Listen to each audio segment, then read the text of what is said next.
Hello, everyone. Thank you all for being here tonight. I know it's late and I'm live. I'm live. Didn't intend to come live tonight, but breaking news, breaking news. There has been a airplane crash, American Airlines. Uh, I was trying to get ready for bed, to take it easy tonight. Uh, yes, I was. Oh, Lord, am I tell you. Oh, am I live? I don't even know whether I'm live or not. Let me see. Yes, I am. Oh, Lord. Okay, it's been an airplane crash. Let me just bring it up and let you all look at it, okay? And just um, get it all set up for you. All right. While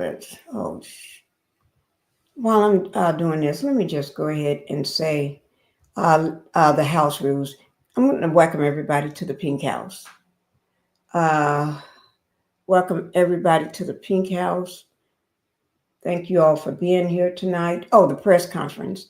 I'll get back into that later. It's already here. Hit that like button, guys. Don't play with me right now. Go ahead and hit that like button. Because the press conference just started. I've been waiting for it. So let's not play tonight. Just go ahead and hit that like button. I'm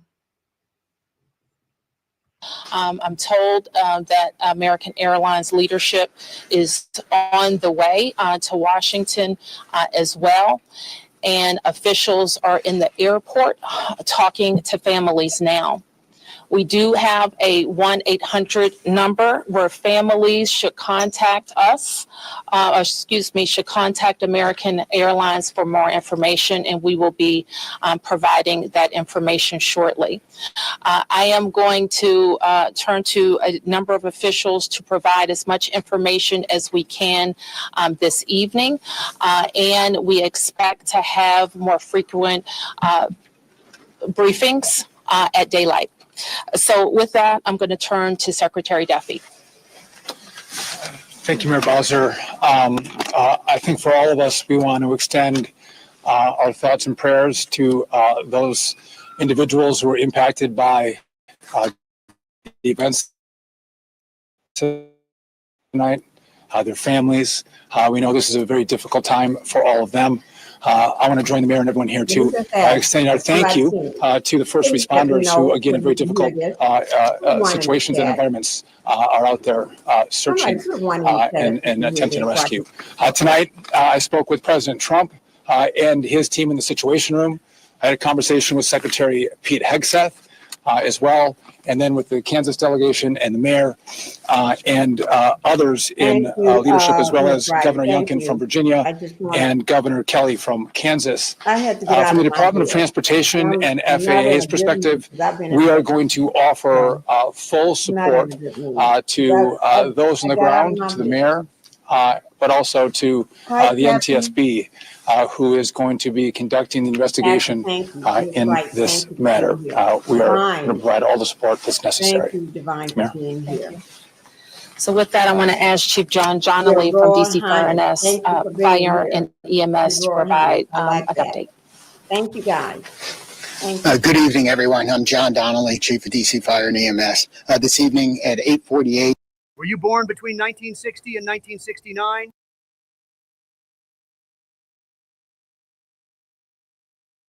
An alert was sounded, initiating a large regional response to a report of an aircraft crash on approach to the airport. This response includes first the Metropolitan Washington Airports Authority's Fire Department, the District of Columbia Fire Department, the Metropolitan Police Department, and the U.S. Park Police to respond into the area and to sort that out. At 8:58, the first units arrived on the scene and found an aircraft in the water and began rescue operations. This incident has grown. There's currently about 300 responders working. We have boats from all throughout the region, police and fire boats, We have a mutual aid agreement in Washington, D.C., the National Capital Region Mutual Aid Agreement administered by the Metropolitan Washington Council of Governments, and we're all operating under that. We're operating under a unified command. Everybody's together.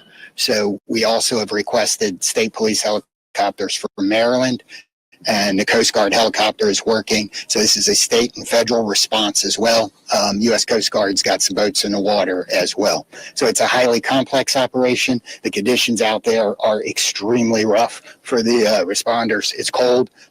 They're dealing with relatively windy conditions. Wind is hard out on the river. So they're out there working. We're doing everything we can to keep them safe. And with that, I'm going to turn it back to the mayor. Thank you. And Chief Bonnet from MWA. I'm Rick Bonnet, Fire Chief of MWA Fire and Rescue. Our unit, as Chief Daly already alluded to, at 2048, we received an alert from the FAA tower of an aircraft incident involving a commercial aircraft and a helicopter. Our units immediately responded and deployed 3 boats and immediately called for mutual aid resources. Again, as Chief Donnelly said, it's an active operation that's going to last many hours as we continue to work through recovery efforts and rescue operations. This will be ongoing for quite a while. Our thoughts and prayers are with the families and our communities, and we appreciate all DC's support to our agency and our federal partners. So with that, I wanted to turn to the senators who are from Kansas who wanted to say a few words. First, Senator Moran, and then Senator Marshall. Mayor, thank you, and Mr. Secretary, thank you, and to our first responders, thank you very much for all that's taking place here. I'm Jerry Moran. I'm a United States Senator from Kansas, and I chair the subcommittee and Commerce Committee on Aviation. So we have really a serious and sad circumstance that we want to be here to be helpful, and we're praying that our responders are safe and the folks who are on that flight are recovered. The circumstance I would describe is that I know that flight. I've flown it many times myself. I lobbied American Airlines to begin having a direct nonstop flight service to DCA. That flight has been in existence about a year. And it is certainly true that in Kansas and in Wichita in particular, we're going to know people who are on this flight, know their family members, know somebody. So this is a very personal circumstance as well as an official response. And again, we will do everything we can to make certain that we're supportive of the rescue efforts, and we'll do everything we can to make certain that our subcommittee and Congress is engaged in what needs to take place following the outcome of this evening and this month's. As a gamer, I love not having to take all my stuff for gaming out in the security.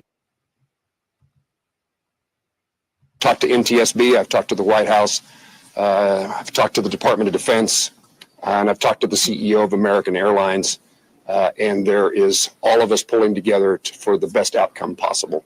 I'm honored to be here with my colleague, Senator Marshall, as we try to make certain that we care for those certainly back in Kansas that were on that flight. But it's a reminder that there are people here in Washington, D.C., in this region, in Virginia and Maryland, and many places else that fly to and from Kansas. And so we're rooting and supporting all those, regardless of where you're from. And Mayor, I appreciate the gathering here for us to try to provide information to those in Kansas and across your city. Thank you. Yeah, thank you. Well, thank you, Senator Moran and Mayor, Secretary. You know, when one person dies, it's a tragedy, but when many, many, many people die, it's an unbearable sorrow. It's a heartbreak beyond measure. They're not expecting. And I know Senator Moran and I are here just to say we care. We wish that there was more we could do, but unfortunately there doesn't seem much at this time. I want the folks to back home to just know that we care, that we love them, and that this is a time when we'll have to join arms together and help each other out. We've been through things like this before, through tornadoes and floods and things, but it's really hard when you lose, guys. probably over 60 Kansans simultaneously. And I don't want to forget the pilots and the flight attendants, are doing, do their job, and the military personnel we lost. All those lives are so valuable. And it is such a tragedy that we lost them. I think often in times like this, I try to find a scripture that, is apropos. And this is from the book of Psalms. It says, "The Lord is close to the brokenhearted and saves those who are crushed in spirit." Oh, Sharon, Certainly we're crushed in spirit tonight. We mourn with the families who lost loved ones, and we truly are joining them in prayer and wrapping our arms around them in love and compassion. Thanks for everybody for coming out tonight, and thank you for your thoughts and your prayers. Y'all hear the words that they're using. So certainly I speak for the people of Washington, 700,000 of us who are extremely sorry for the families who are experiencing loss tonight. And so we want you to know that we will continue to work with American Airlines to share information as frequently as possible and make sure that we're getting accurate information out to the public. But my sorrow for all of the people and crew on the plane and our military personnel on the helicopter is very deep. I do want to turn to Jack Potter, who is the CEO of our Airports Authority, responsible for Reagan National Airport and Dulles International Airport, to talk to you about how the airport responded and what's going to happen next. Teresa said she flew out of this airport. Good evening. As was said, I'm Jack Potter, President and CEO of the Metropolitan Washington Airports Authority. Thank you all for being here tonight and under these very, very grim circumstances. First of all, I want to let you know that we're providing support to all the families who are involved. American Airlines has established a phone number for them to reach out. That's been published, but let me repeat it. It's 1-800-679-8215. So families of folks that were on the plane are asked to contact them. We did have folks who were at the airport to pick up loved ones. And so American has set up a center in their in their lounge.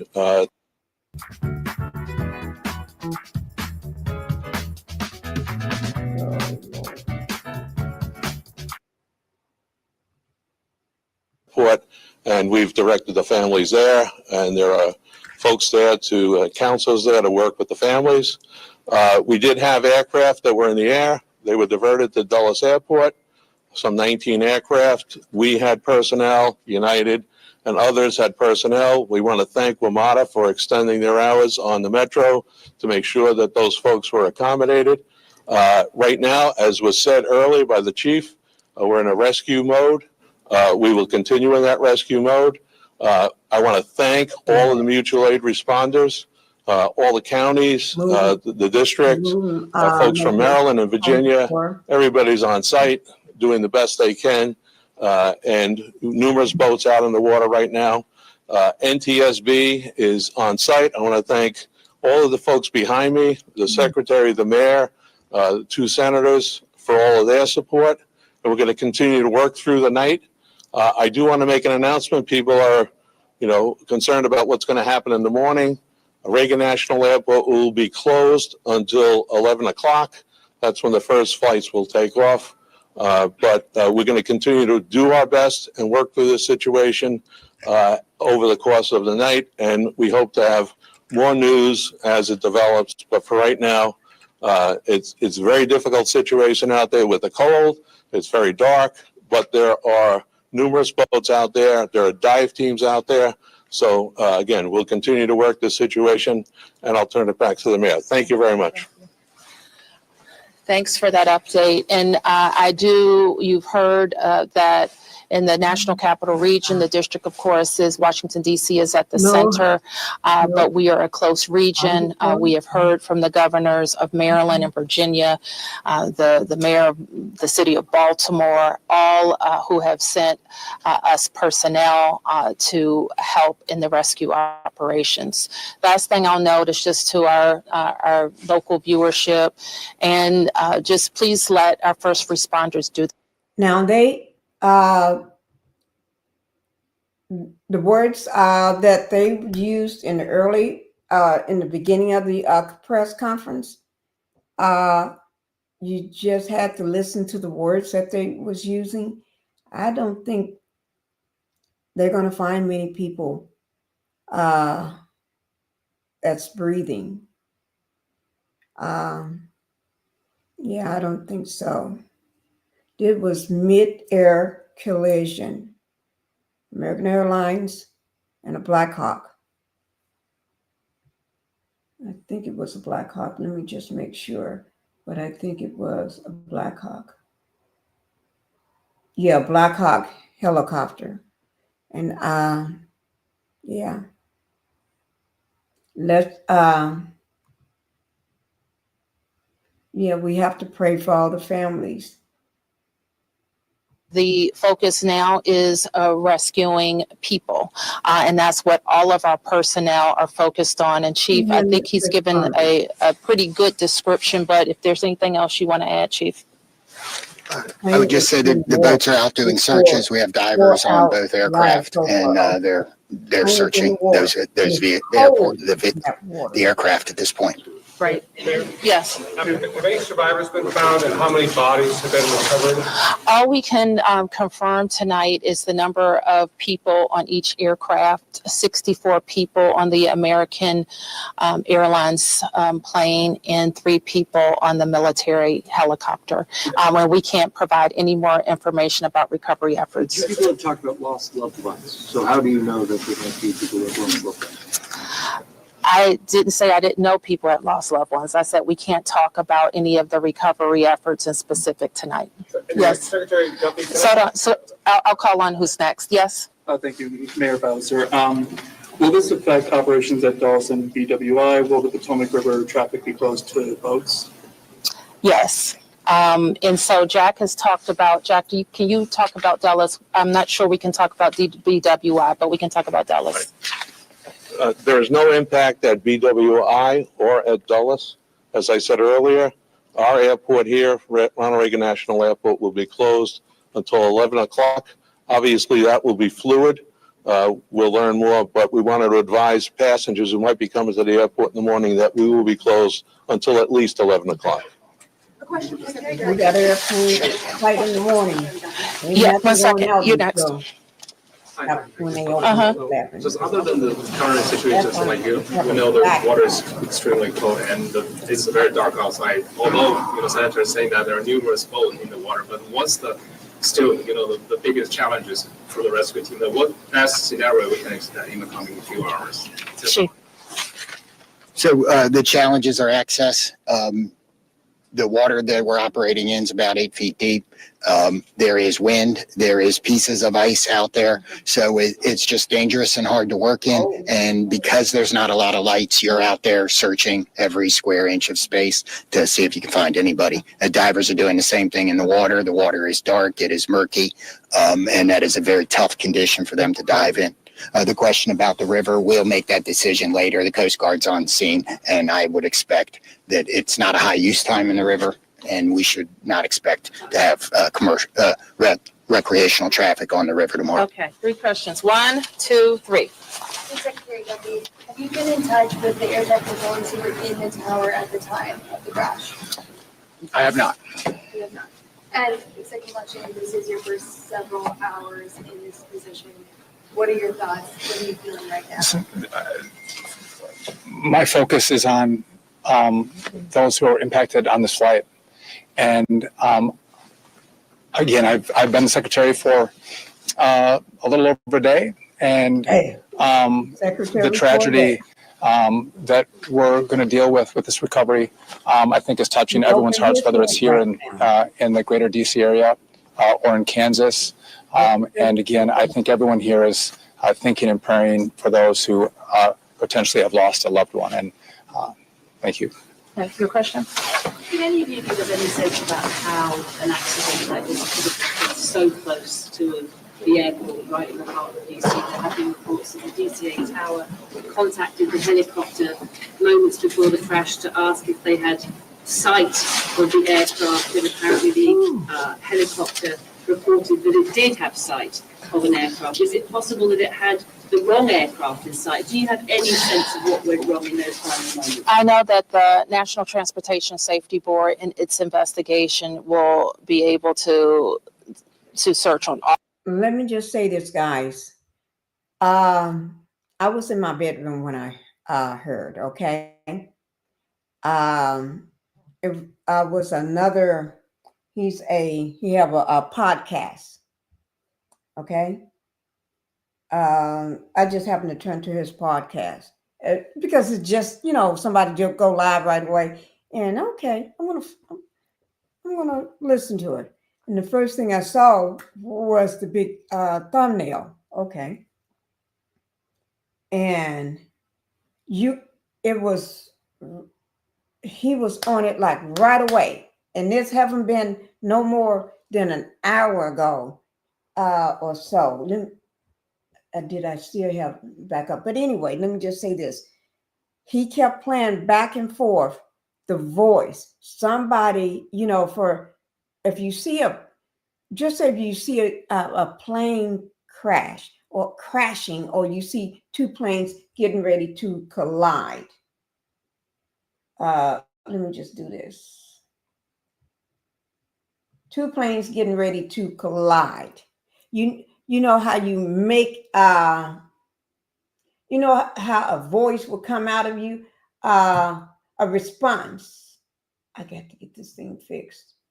A response will come out of you, oh my God, or something like that. He played it several times. It was hard and faint to hear it, but he kept.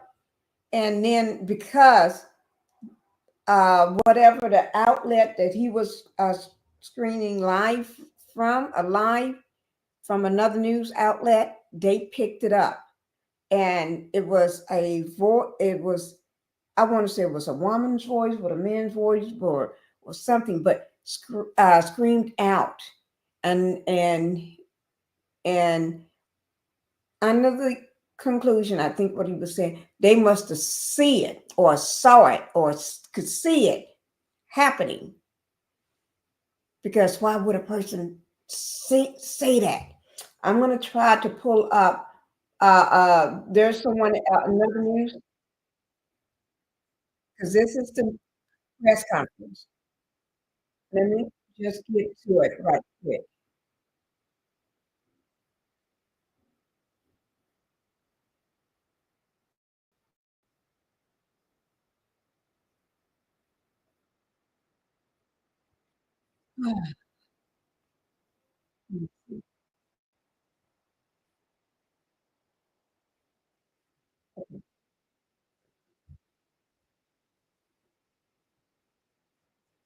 I want to make sure you all can still hear that.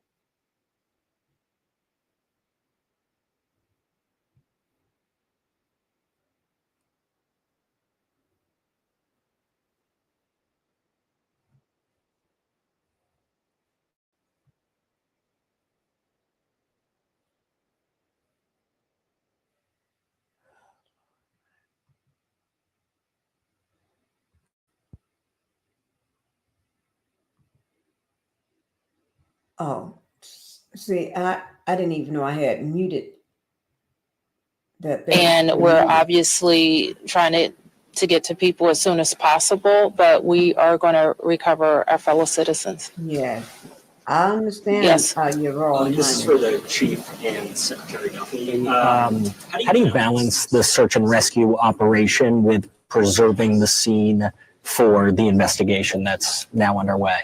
So from the fire department's point of view, we are always going to put people first.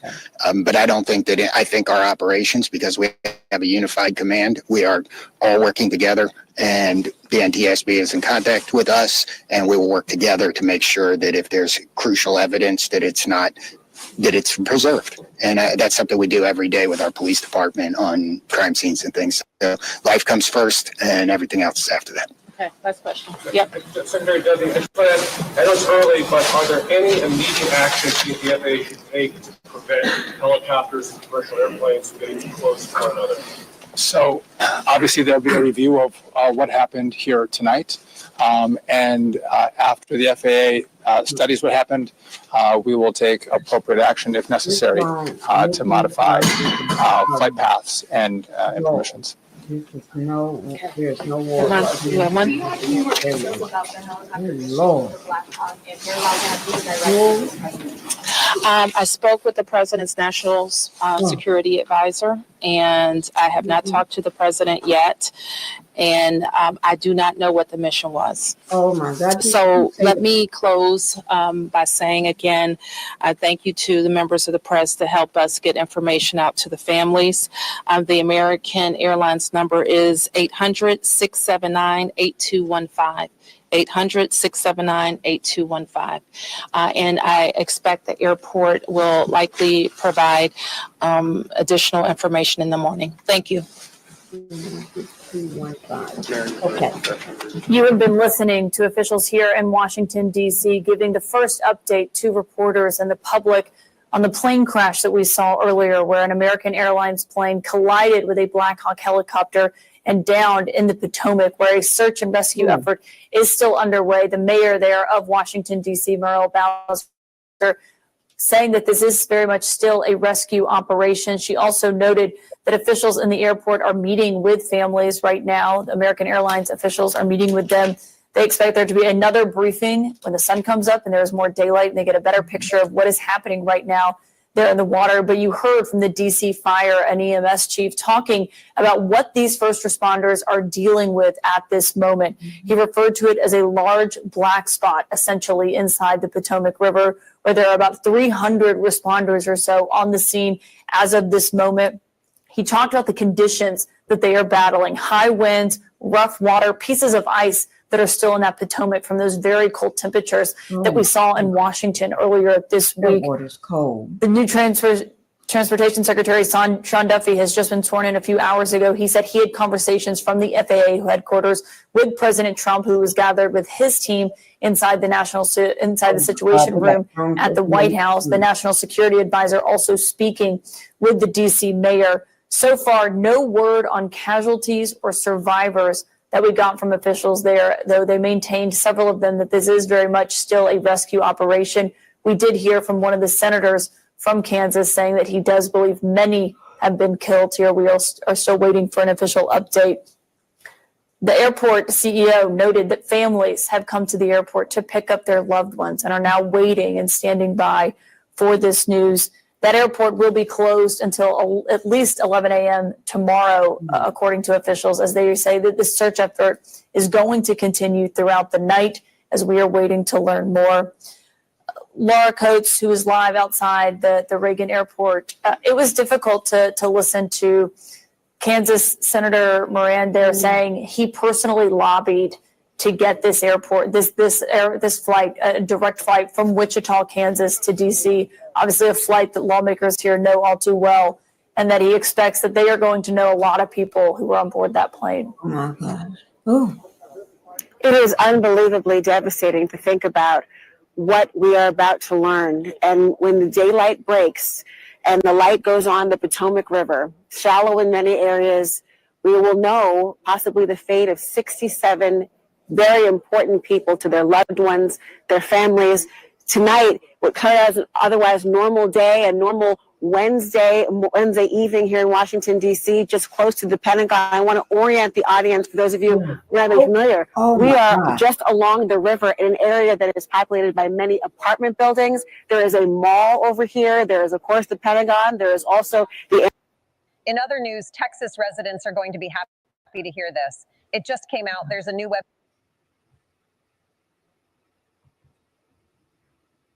number of businesses, this collision happening near all of those areas, thinking about the water that recovery and rescue efforts that are happening right now. And just moments ago, while we were listening to the briefing, learning about the expected devastation, an interesting thing happened with Park Police. That's right.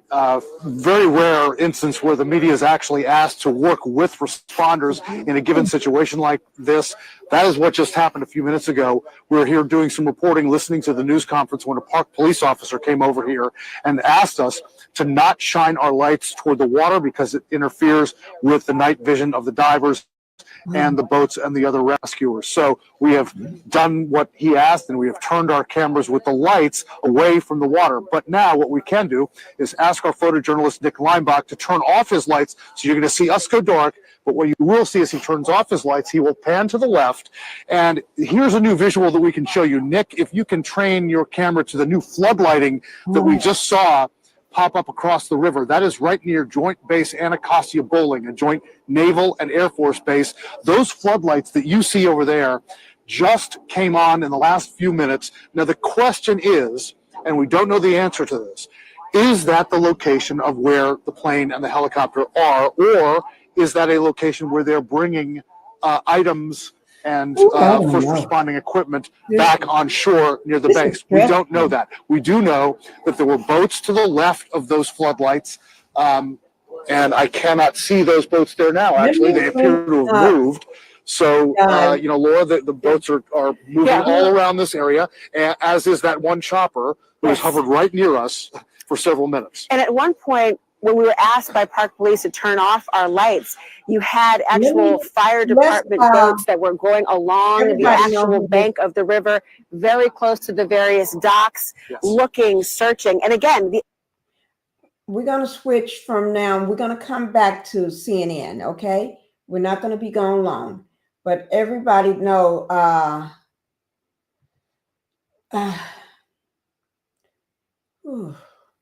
okay. We're going to go to NewsNation. This is the same major outlet that other person was watching. So I made sure I kept it up. So we're going to go and just see the reporting from NewsNation. But I will not be getting rid of CNN. We're going to just watch them from one to the other. So I'm going to go ahead and pull this one here down for a moment. Okay. Guys, when I say this is stressful, it's stressful. And it's stressful because it's very, I'm getting ready to pull up the other one. Oh, my Lord. This is... The way they was talking, it's hard to say that it's going to be a lot of people. I pray that people do survive. But let me just say this. This is NewsNation, okay? And this Chris Cuomo speaking about the American Airlines jet collides with a military black helicopter, okay? Banfiel. I'm going to let you see it before I go to it, okay? This is all happened tonight, okay? Which is Wednesday, January, Wednesday, the 29th. Okay, so you all can see it here. Okay, let me go ahead and over the Potomac, which is not that far. It's a couple of miles, maybe only a mile wide at the point where the collision occurred. They would have been in the couple of 100 feet off the water, getting ready to land when this collision occurred, and the stream of emergency vehicles in is pretty stunning. You know, if we think about all of the sort of horrible parts of this, it's at night. There's still ice on the Potomac. It's cold.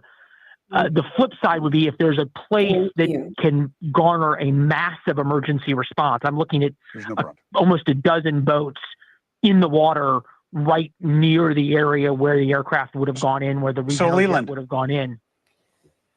Thanks for watching. Go to joinnn.com to find NewsNation on your screen.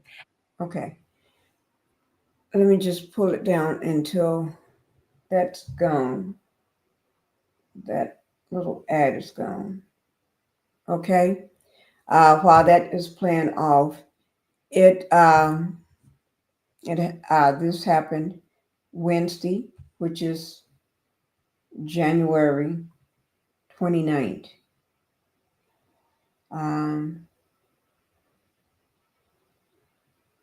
And I don't know. It's like you don't know what to say. Sometimes you just don't know what to say. I didn't mean to bring that up. I meant to bring up, I need to stop casting. That's what I meant to do, so I can bring it up the right one. I just pray all those families just headed to the airport to pick up their loved ones, and then to run into something like this, or they telling you, I'm imagining and I'm thinking that they probably, when they find out who got loved ones on those planes, they're probably ushering them off to a separate part of the airport, or probably in a room area where they would be. Obviously, I know these are your constituents, some of them on this flight of 64 people that was on its way from Wichita. I knew you grew up not far from Wichita itself. Just tell me how you're feeling this evening. Oh boy, I'll break up, if I really tell you how I'm feeling, but it just, my prayers for these families. It's a heartache beyond belief when so many people die simultaneously. It's just a tragedy. And my heart just aches. It aches. These aren't constituents. These are friends. These are family members. I'm not sure who was on the flight that I know, but I know there'll be many that I did. And I just want those families to know that we're here doing everything we can. I wish there was more that I could do, but we're going to be here for you. We're going to be here with you and help you get through this. And we're just mourning with each and every one of you. And Senator, the mayor of Washington referred to this as still a rescue operation that's underway. Obviously, we know a lot of these first responders are still in the water at this hour and battling some really difficult conditions. You talked there about mourning. Have you had fatalities confirmed to you, sir? Yeah, I'm not, but I'm a physician. I'm not stupid. There's been no ambulances going out of here.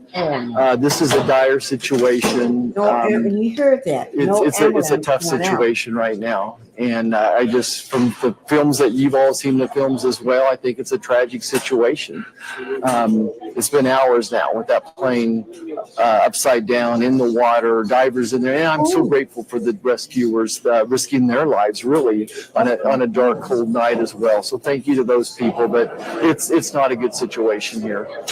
Yeah, it's been nearly 5 hours since that plane. The plane and the Blackhawk collided. Right now, we are looking at a rescue boat that is still in the water. We can see several of the first responders on board, obviously doing heroic work. Senator, can you just, what time did you? Hi, Linda. Thank you. We got a pressing scene here, very stressful. It is a American Airlines plane that collided midair with a Blackhawk helicopter. And so far they mentioned that there is no ambulance that have left the scene, allegedly. Well, they just said it. And the plane is upside down in the water. The water has ice, still got ice in it. Remember we had this bad weather on all these cold nights and ice and snow and everything. And during the very beginning of the press conference, it wasn't the words. You just had to listen to the words that was being said. So, Linda, this is bad. And we're gonna have to just pray and pray that somebody found a little air pocket in that airplane to stay alive until help, a rescue worker or diver can get to them. It's supposed to rain all day to Friday. Oh my God, and that's going to make it even worse. And they won't know what everything looked like until daylight, because right now everybody's working in the dark. The water is dark, cold, murky. I am watching it on CNN. You are? Okay. We're watching. This is CNN too, Linda. Thank you. Whew. Lord am I. If anybody want to come up and say any prayers or come up and say anything, I'll drop my link. If you just want to just say pray for the families, or maybe you may know somebody that probably would have been on that plane or whatever. Oh, Lord. Ooh, Lord. This is stressful because I didn't plan on doing a live at all tonight. I was planning on staying in bed to rest because I've been in pain all day since the fall. Ooh, Lord. I guess. I dropped my link if anybody want to come up and say a prayer or say something, but you don't have to stay. You can drop right back down. Or if you don't know how to drop down, and then you can say something and I'll drop you back down because I'll be going in and out of video live coverage, okay? People, Americans that are flying across the country, deserve to have some type of a meaningful update. So I think timeliness is important to me as well. Could this have been preventable? And I don't want to pass judgment quickly, but there's some facts out there that I hope that we can share sooner than later. And I know that's not typically the process, but the investigation will happen soon enough. And my priority is going to be those Kansas families. Oh my God. Yeah, and we are waiting to see what investigators have to say about this, as well as fatalities and survivors. Senator Roger Marshall, thank you for joining us from Reagan National Airport, where we just heard from officials. I want to bring in CNN's Tom Foreman. Tom, I know you've been analyzing a lot of the pictures of the debris, and we are getting up close looks of this plane, the American Airlines plane, inside the water in the Potomac. Yeah, they're tough to look at. As the senator said, he referred to it as being upside down. Let's look at this picture, because I'm not sure if you can see that here or if that is the case. If you look at the wing coming out here, the configuration of this plane, you see the little tip up of the wing out there. Maybe that's simply damage out there. This is the future of retail. You've got two tracks you need to do first.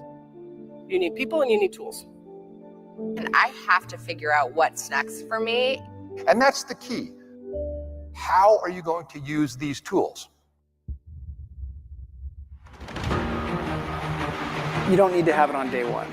It's okay to survive. It's okay to compete and try to thrive. You shouldn't be exploring the multicultural consumer, making your assumptions. Continuity is a critical path for business success. Let this be the beginning of your collaboration journey.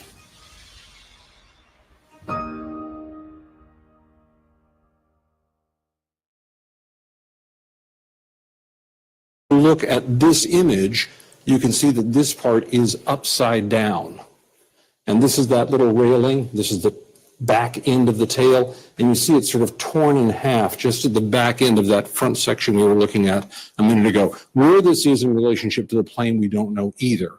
But that gives you an idea of where all that was. And it's important. We've been talking a lot about the impact itself. If you look at the way they were coming in and think about those speeds, we don't know how fast the helicopter was going. We know the plane needs to be going about 150 miles an hour. If that is the case, to cover this distance from here, which Laura mentioned earlier is over houses or buildings here, is a sort of thing, to cover this distance up to here is probably only about 20 seconds. And from the time it turns here to, we have a rough sense of where the impact happened here.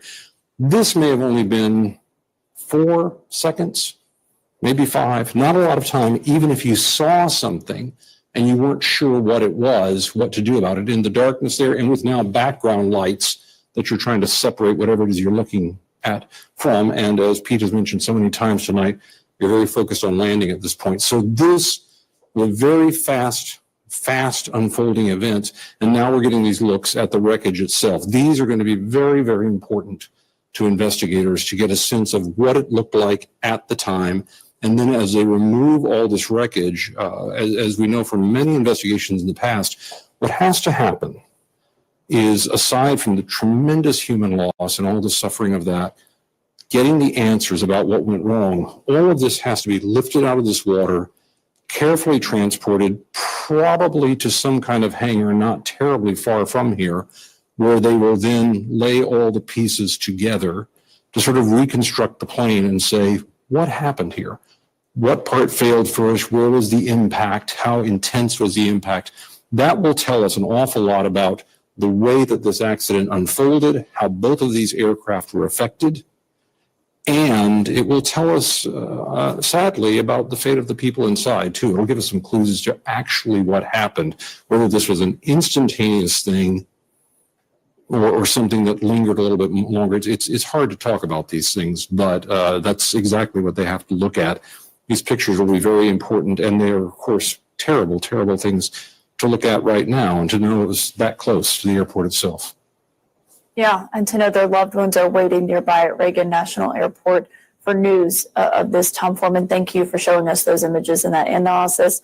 Joining me now is Bill Whedon. He's a pilot with knowledge and radar and a certified flight instructor.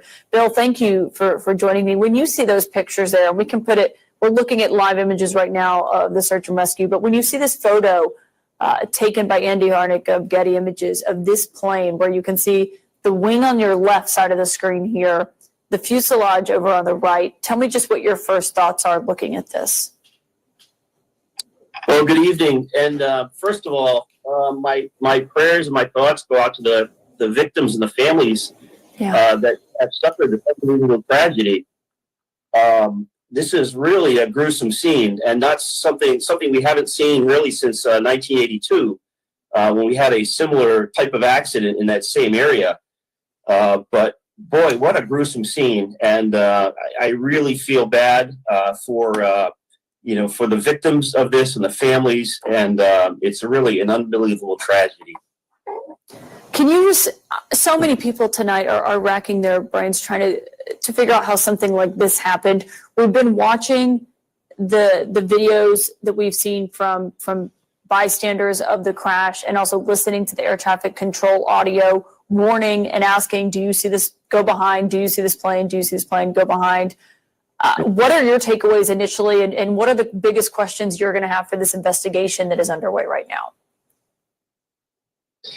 Well, the first thing is, that comes to mind as a pilot and as a flight instructor, and I'm not an airline pilot. I'm a private pilot. But one of the things is we have a code as pilots, is that no pilot ever wants to be known as being wrong, especially in this type of situation.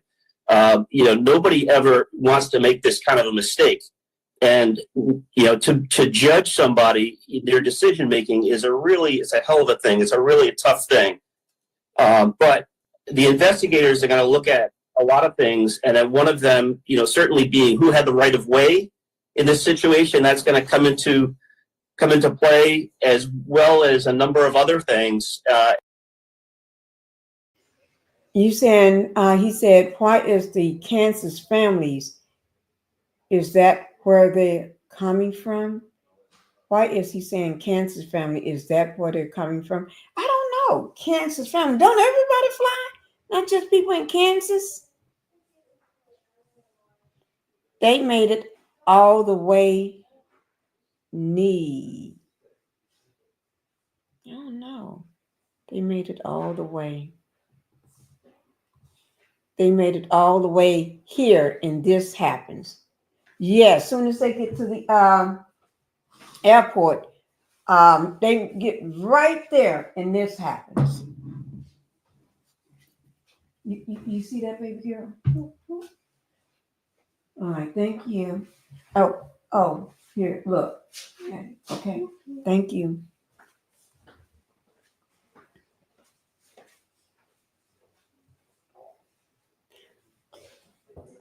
Tell your dad I'll call him when I get through. And this happened all the way.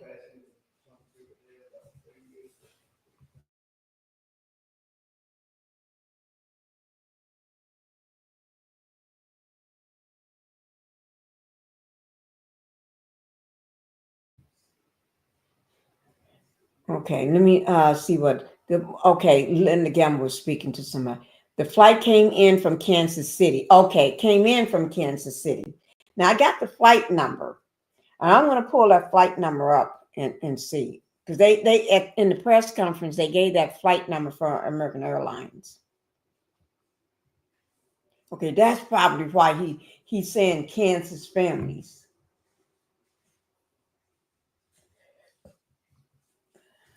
Probably that's why. We have been in the streets all evening. Linda, you've been in the streets all evening. Kansas City has had a tough day. Have y'all seen the turbulence out turbulence? I know what you're saying. Trying to say outbreak coming out of the Kansas City today, over 300 cases. No, I'm glad you said that. Move maker home decor. I'm just gonna say home decor. I love that. I'm glad you said that. People need to know.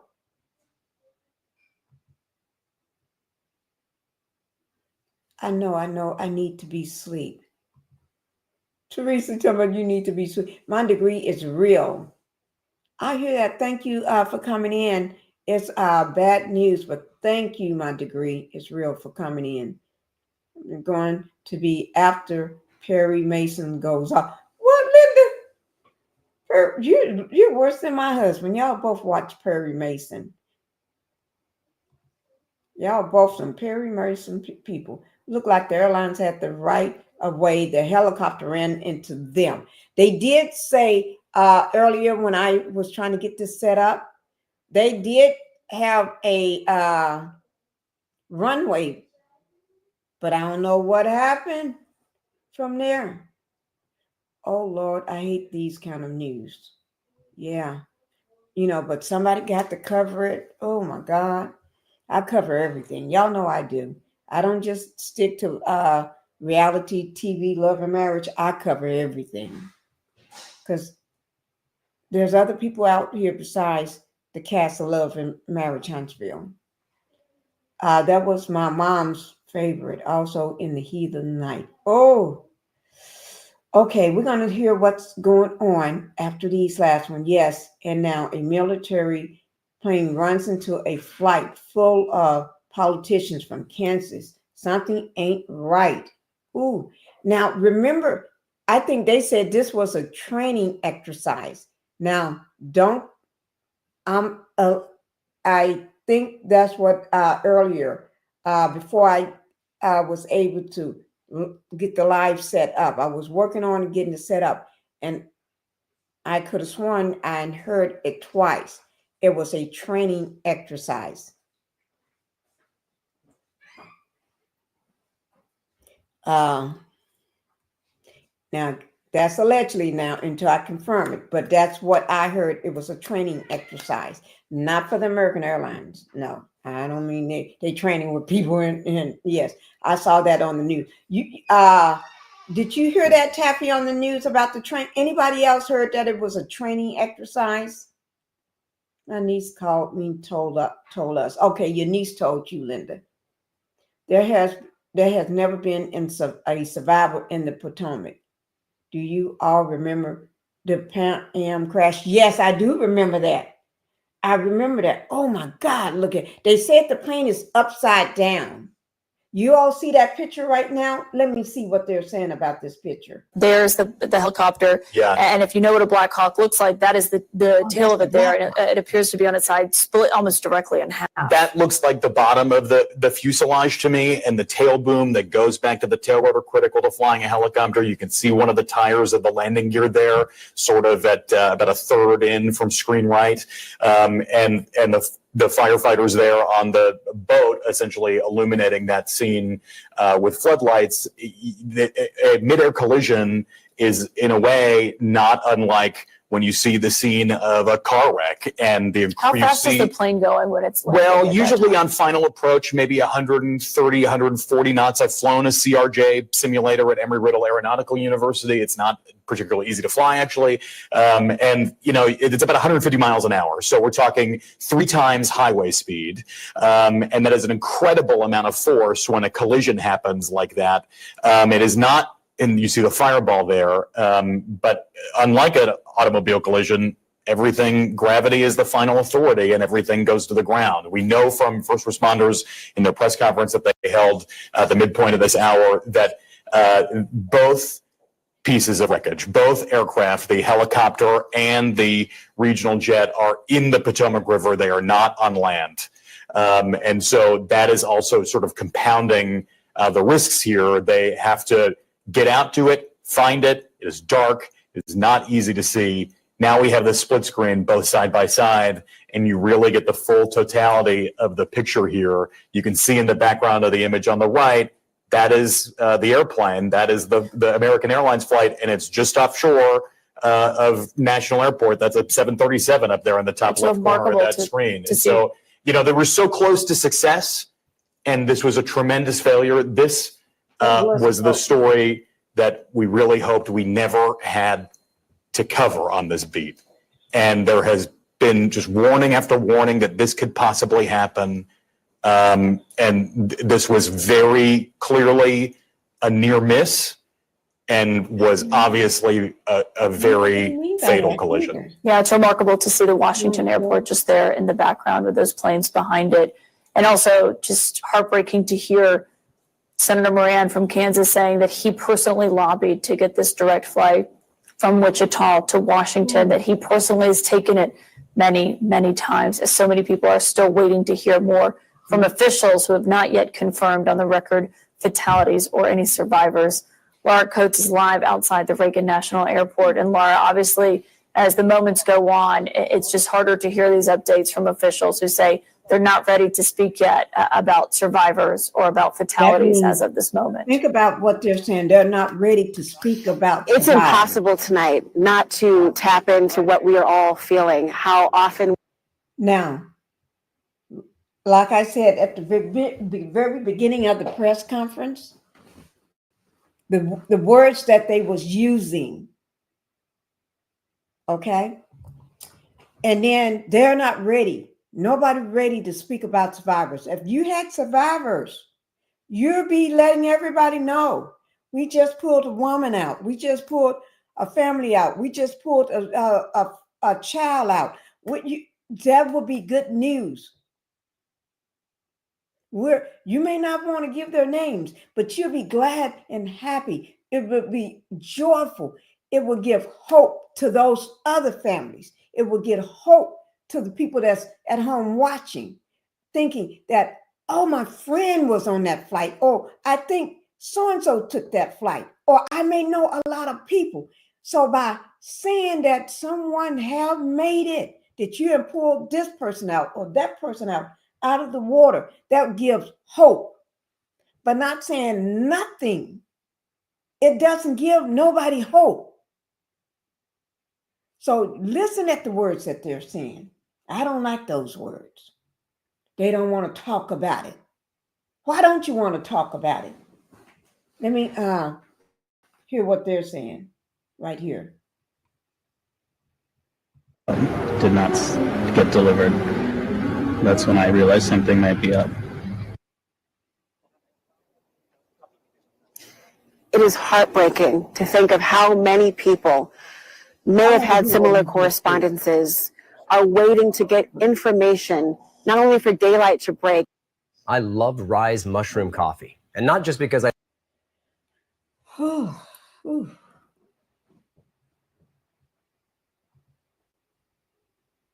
loved ones might be. The devastation here really is immeasurable when you think about the tragedies, the idea of this being could have been a near miss, the idea of all the different steps that possibly could have avoided this. And here we are tonight. Pitch blackness. The only lights on the Potomac River are those from the floodlights from a nearby military base, a helicopter that has been circulating for hours with a spotlight on select areas. We were even told by the park police, please do not have your cameras and your lights on the actual water. It will impede their ability to get night vision. They are still very much searching. There are cold conditions, hypothermia related conditions that could occur on a river that is as cold as about 30 degrees.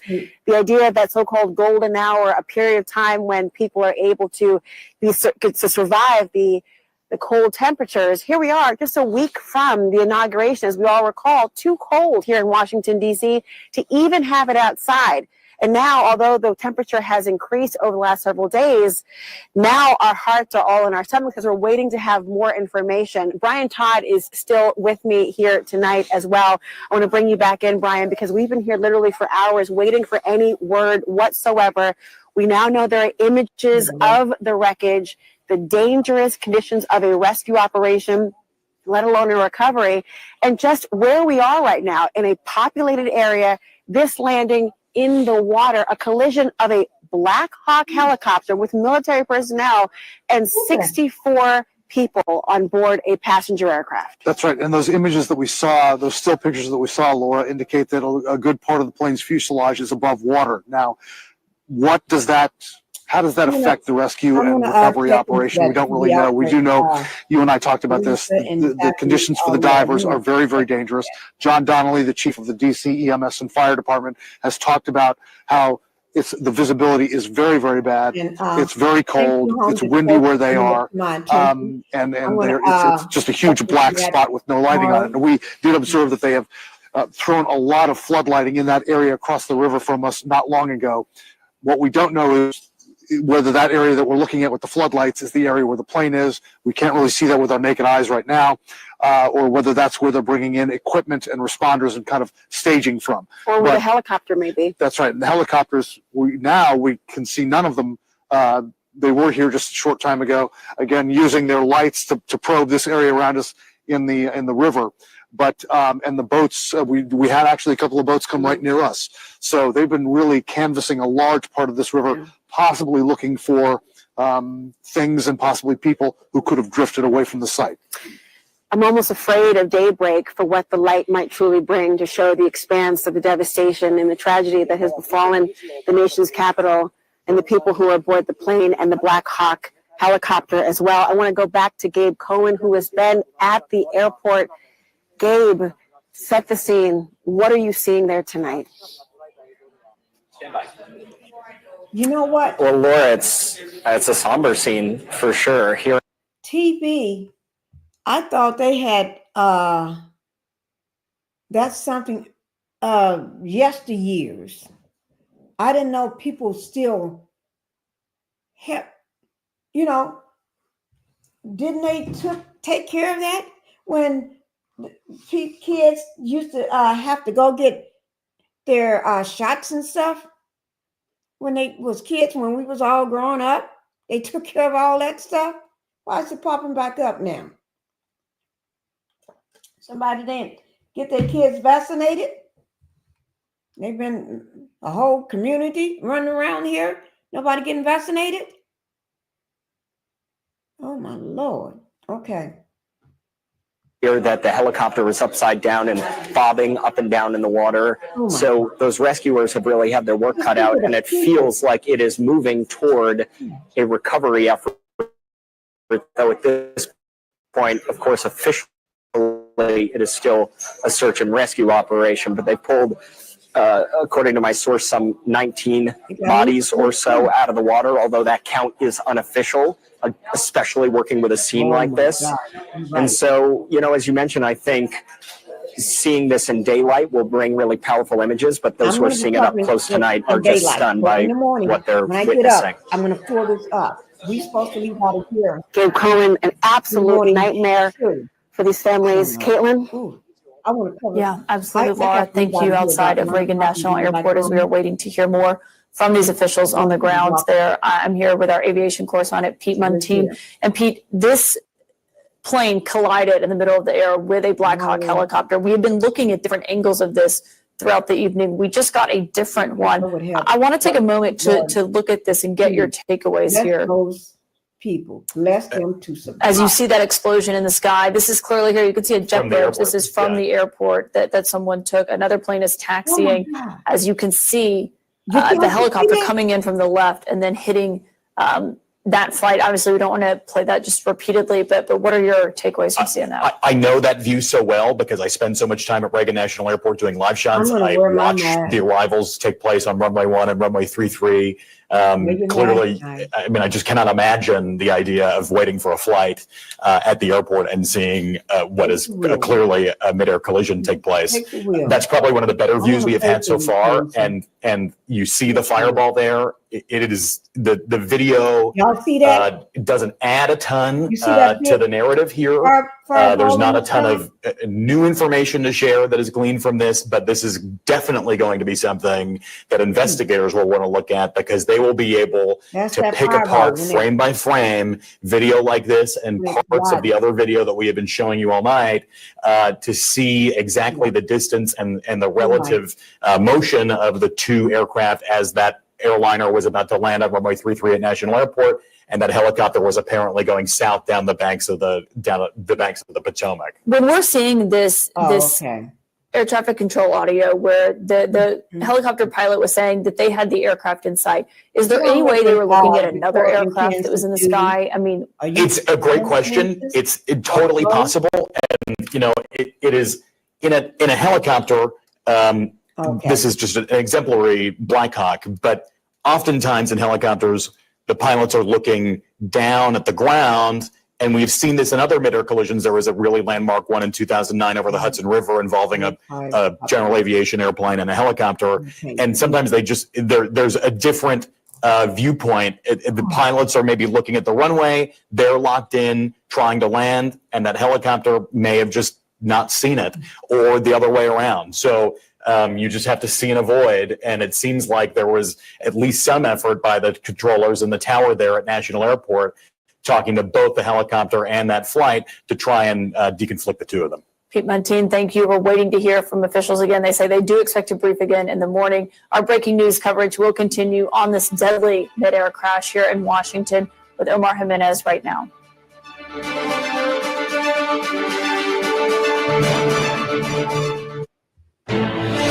This is CNN Breaking News. Welcome to our viewers joining us here in the United States and from all around the world. I'm Omar Jimenez in New York. We are following the breaking news tonight, the midair collision in the U.S. Capitol that we're told has resulted in fatalities. An American Airlines passenger plane and a U.S. Army Blackhawk helicopter collided near Reagan National Airport.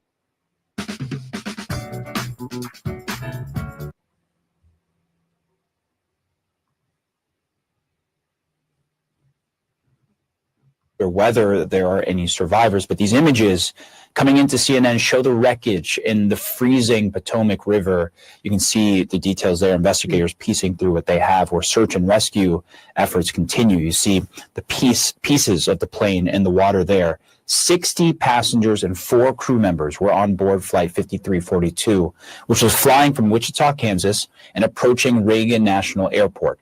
Now, the U.S. military helicopter was carrying 3 soldiers and conducting a training flight at the time of the crash. You can see their flight paths and where they unfortunately met. A camera captured the moment of the collision. The American Airlines flight is the large highlighted dot in the center of the screen. The smaller helicopter comes in from the left, and then you see that fireball there erupting in the sky. That is the moment of collision, and you see debris falling down to the river below. Right now, so many people are wondering what went wrong and whether anyone could have survived.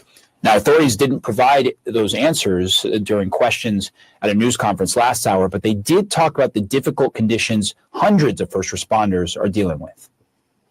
So the challenges are access The water that we're operating in is about 8 feet deep. There is wind. There is pieces of ice out there. So it's just dangerous and hard to work in. And because there's not a lot of lights, you're out there searching every square inch of space to see if you can find anybody. Divers are doing the same thing in the water. The water is dark. It is murky. And that is a very tough condition for them to dive in. And just for perspective, temperatures in the Potomac River are currently hovering around 35 degrees Fahrenheit, just above 1 degree Celsius, according to the National Weather Service. Now, at that temperature in the water, a person may lose their physical abilities in as little as 3 minutes and become unconscious within 15 to 30 minutes. Hypothermia and other dangers usually increase with prolonged exposure as well. I want to bring in Gabe Cohen, who joins us from Reagan National Airport, where the American Airlines jet was headed just before this collision. Gabe, I know you've been there talking to officials over the course of the night, following some of these developments, including from sources on the scene. What are you hearing? Well, Omar, I can tell you I spoke with a law enforcement source just a few minutes ago who's at the scene where that search and rescue operation is happening right now. And he told me that there's a really somber mood, even at the rescue scene. We heard that as well from officials a little bit earlier. It feels, certainly not officially, but that we're sort of moving from that search and rescue operation into a recovery effort. We know that they have not pulled any survivors out of the water. They have pulled several bodies out. There are fatalities confirmed at the scene. And now we're just waiting for answers. That investigation the NTSB will lead is already underway. We heard from the new transportation secretary who said that he has been in touch with the White House, with the FAA. So we know that investigators at work is getting going. But in terms of the actual rescue operation, you mentioned they are dealing with brutal conditions out there. The water is icy, it is choppy, and their rescue boats and the divers have been able to get images that were brought back to shore. And the source that I've been speaking with who is onshore at the scene said that those pictures are stunning, much like the ones that we have been showing here on CNN. They said that it's hard to even make out the pieces of the aircraft. It is broken into pieces in the water, the helicopter upside down. It's been bobbing up and down, making things even more difficult for the search and rescue teams, the dive teams that are trying to access those spaces. But it feels at this point, despite the effort we have seen from first responders, that they really haven't stood much of a chance in the scene. They are hoping, of course, still for a miracle as daylight breaks here in the next couple hours, but those conditions are so brutal, they really have to just pray for a miracle. There's not much more to do. And, you talk about the conditions. We know that the search and rescue efforts have been ongoing. The mayor describing it as a rescue operation, but of course that threshold of rescue versus recovery is such a grim one, but obviously one under consideration when you look at the time that this happened. I mean, the first alert sounded 8:48 p.m. local time. We're coming up on 6 hours at this point. And we heard from one of the senators from Kansas saying that he hadn't seen, at least from his perspective, had not seen many ambulances leaving the scene. Gabe, I know you've been there at the airport for hours, really, since this happened.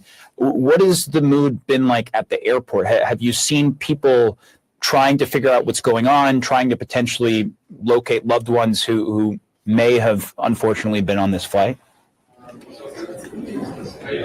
Well, we know that there has been some of that here at the airport. I can tell you that we are situated in Terminal 1. There are 2 terminals here at DCA, and we were told at that press conference that there have been family members of the likely victims in this crash who are here at the airport, who came here to pick up loved ones, and they're tonight they have been with counselors and officials in an airport lounge who are trying to work with them through this and help them get information. In terms of where we're standing here, the airport, Omar, is shut down right now. I'm looking at several screens around me that say there's an emergency alert due to an emergency situation. All flights are being held on the airfield, and we know the airport is going to be shut down into the morning at this point until 11 a.m. So it is quiet in a lot of ways here at the airport, but we've been here along with a lot of members of the media. We were waiting for a long time for officials to finally arrive. And you could just tell, you know, Omar, having covered so many of these press conferences, you can sort of read the room and read the mood. And while officials wouldn't give any sort of official information on the recovery and any potential survivors or the fatality count, you could just tell that it was not good, and that, barring a miracle, they were looking at, potentially the worst disaster here in Washington in decades. In decades. And, even when you look across the United States, accidents like this are incredibly rare. You have to go back almost 16 years to even find anything similar. But to have a collision like this between a Blackhawk helicopter and a passenger plane like this, incredibly devastating. CNN's Gabe Cohen, stay close. We'll come back to you at Reagan National Airport. Really appreciate the reporting. I want to show you all some new video.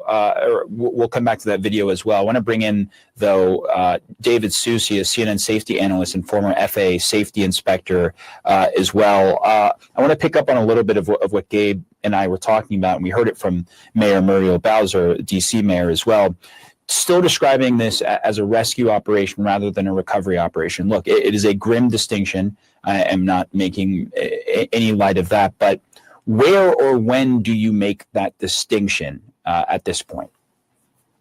Well, investigators will find out exactly at what point is the accident survivable had you survived the initial impact. So at this point, my experience in that goes way back to 1982, and that was the Potomac crash over the 14th Street Bridge. At that point, there were 4 survivors in the Air Florida accident, Flight 90, at that time. And those 4 survivors, though, were brought out of the river. And that was also in January. It was January 13th. And during that time, the 4 survivers were brought out by bystanders who jumped into the river, tied ropes onto themselves, went out there and 2 fatally all over again. That tried to make that rescue died in that attempt. But they were able to get 4 people out, but that was within maybe 15 minutes. Vistaprint prints everything to get your brand in front of your. We can't take nothing like that. Cold. And you cannot survive it for very long, as Tom had mentioned before. So at this point, I'm certain at this point they've, in their own minds, that they haven't officially declared it that, because there's some processes that they have to go through to make sure that they do it properly. But at this point, I don't see that there would be any survivors after, where are we at, 4 hours later, 5 hours later. It would be very, very miraculous to find anybody surviving that. And maybe to this point, we just heard from Senator Roger Marshall of Kansas. He said they haven't seen any ambulances leaving the scene at this time. Obviously, still a dynamic situation, so that could have changed in just the past few minutes or last hour. But does that tell you anything? The fact that there are no ambulances going out of there, yes, it tells you a lot. There would be urgency, there would be movement. In the early hours of the rescue operation, if you recall the first broadcasts that happened, there were sirens blowing, there were people moving around trying to get positioned to the right place and trying to look for survivors. Now, if you also look, they started putting floodlights on top of the water. I hate to be too morose about this, but the main reason that you do that at that point is to look for anything that's surfacing. So if there are loose bodies that were not still contained in the aircraft, those bodies would float up to the top, and that's how they would find them most likely. So that's typically what we'll do in a rescue operation that's turning into a recovery operation, is start looking for anything floating, any debris that's floating on the top, and then investigate that to see if it might be one of the souls that were on board. And, David, look, I think the operations well in regards to the relationship between the air traffic control tower, the pilot, and perhaps a military vehicle or a military helicopter and a passenger commercial jet plane. Look, we've seen the video of the collision. I don't think we necessarily need to play it again. But based on what you saw there, what may have gone wrong? I mean, what is the communication sort of structure in a situation like that when you have a plane coming into land and perhaps another helicopter flying in a either similar or nearby path? There are so many safety vulnerabilities. I've done a lot of aircraft accidents, investigated them, and I've never seen one that had one singular cause. It's a culmination. It's a disastrous combination of these failures, the safety system failures. And that's what we have here, are multiple failures, one of them which could very well be the communications. There are different frequencies between the military. They operate on communications with the military at one frequency, and then they operate at the airport communications commercially with a different frequency. So they're not directly connected to each other. They're not calling each other saying, hey, I have you in sight, or anything like that, like you would in visual rules. At night, that's one of the problems that I see in it. The other thing is that you can over rely on the TCAS system, the traffic control that allows you to know whether there's an aircraft coming at you or not. So that air traffic control system, the TCAS, will warn you if there's aircraft approaching at you. The faulty part of that is the fact that if that aircraft isn't approaching you, it only looks forward. So if if this airplane was coming to the north and turning left, if the airplane was doing that and the helicopter is coming the opposite way, if it's to the side of the airplane, which it appears to me that is what happened, the TCAS would not have given a warning to the pilot. So that's two of the vulnerabilities. The other vulnerability when I was based in Washington, D.C., in the FAA headquarters for many years, and I would fly mostly at night doing surveillance. I sit in the cockpit in the jump seat and watch these flights go in and out, watch the pilots, how they act. That was part of my job as a safety inspector. So literally. The new year might inspire you to be the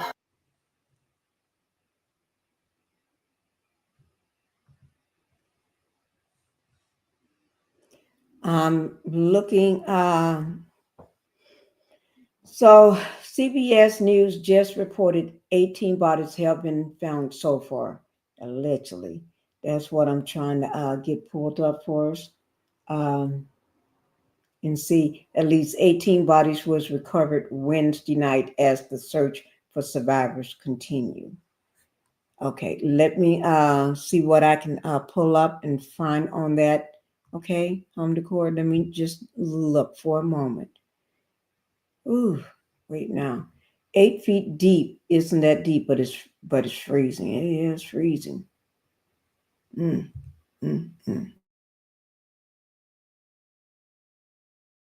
So there's so many factors. I am surprised that there hasn't had something happen before. And, David, on that front, look, we want to be sensitive here. There are families waiting to figure out if their loved ones are among those that were potentially killed in this crash. But there also is an investigation likely beginning as well, trying to figure out what may have went wrong, where collision points were.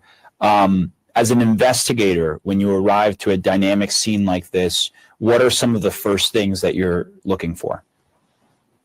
People. It's all about helping people at that point. That's the first job.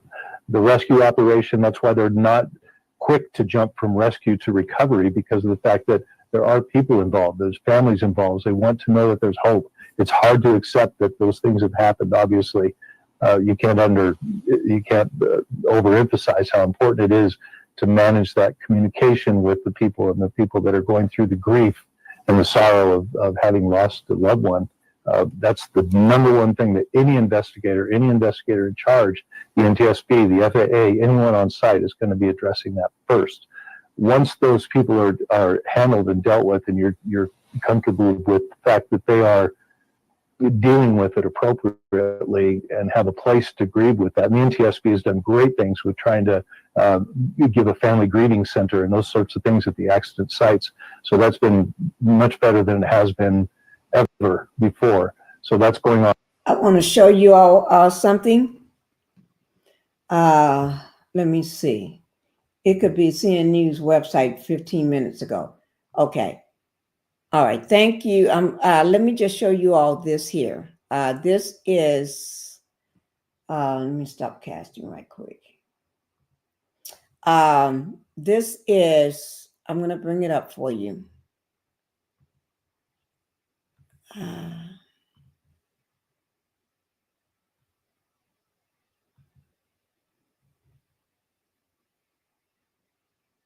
Let me see. Is that the right one? Okay. what I think it is. Let me just check and see, is this the one I'm trying to pull up? It appears, oh no, that's not it. No, that's not it. I think that's the same one I had already pulled up. Let me just put it over here so I can see it in front of me that way.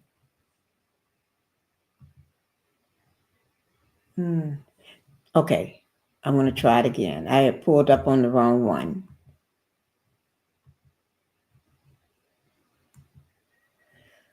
Okay. This is still with CNN, but this is reported 2 hours ago. This is a witness describes moments the passenger aircraft collided with the U.S. military helicopter. Okay, I'm going to pull it up so we all can see this. Or hear this. Okay, here it is here. I'm going to go ahead and unmute it. I just want to make sure y'all can hear. And those planes, as let me start it from and you were driving, you see this thing happen. What did it look like to you? Can y'all hear it? I saw only about 2 seconds of it, but I believe that what I saw was the collision. Good So I was headed here. south, going straight. The airport was off to my left. I was looking at the line of planes coming in because that highway lines up almost exactly with the line of planes coming into land. It's just off to the right a little bit. So I was driving home and I always watched that line of planes coming in.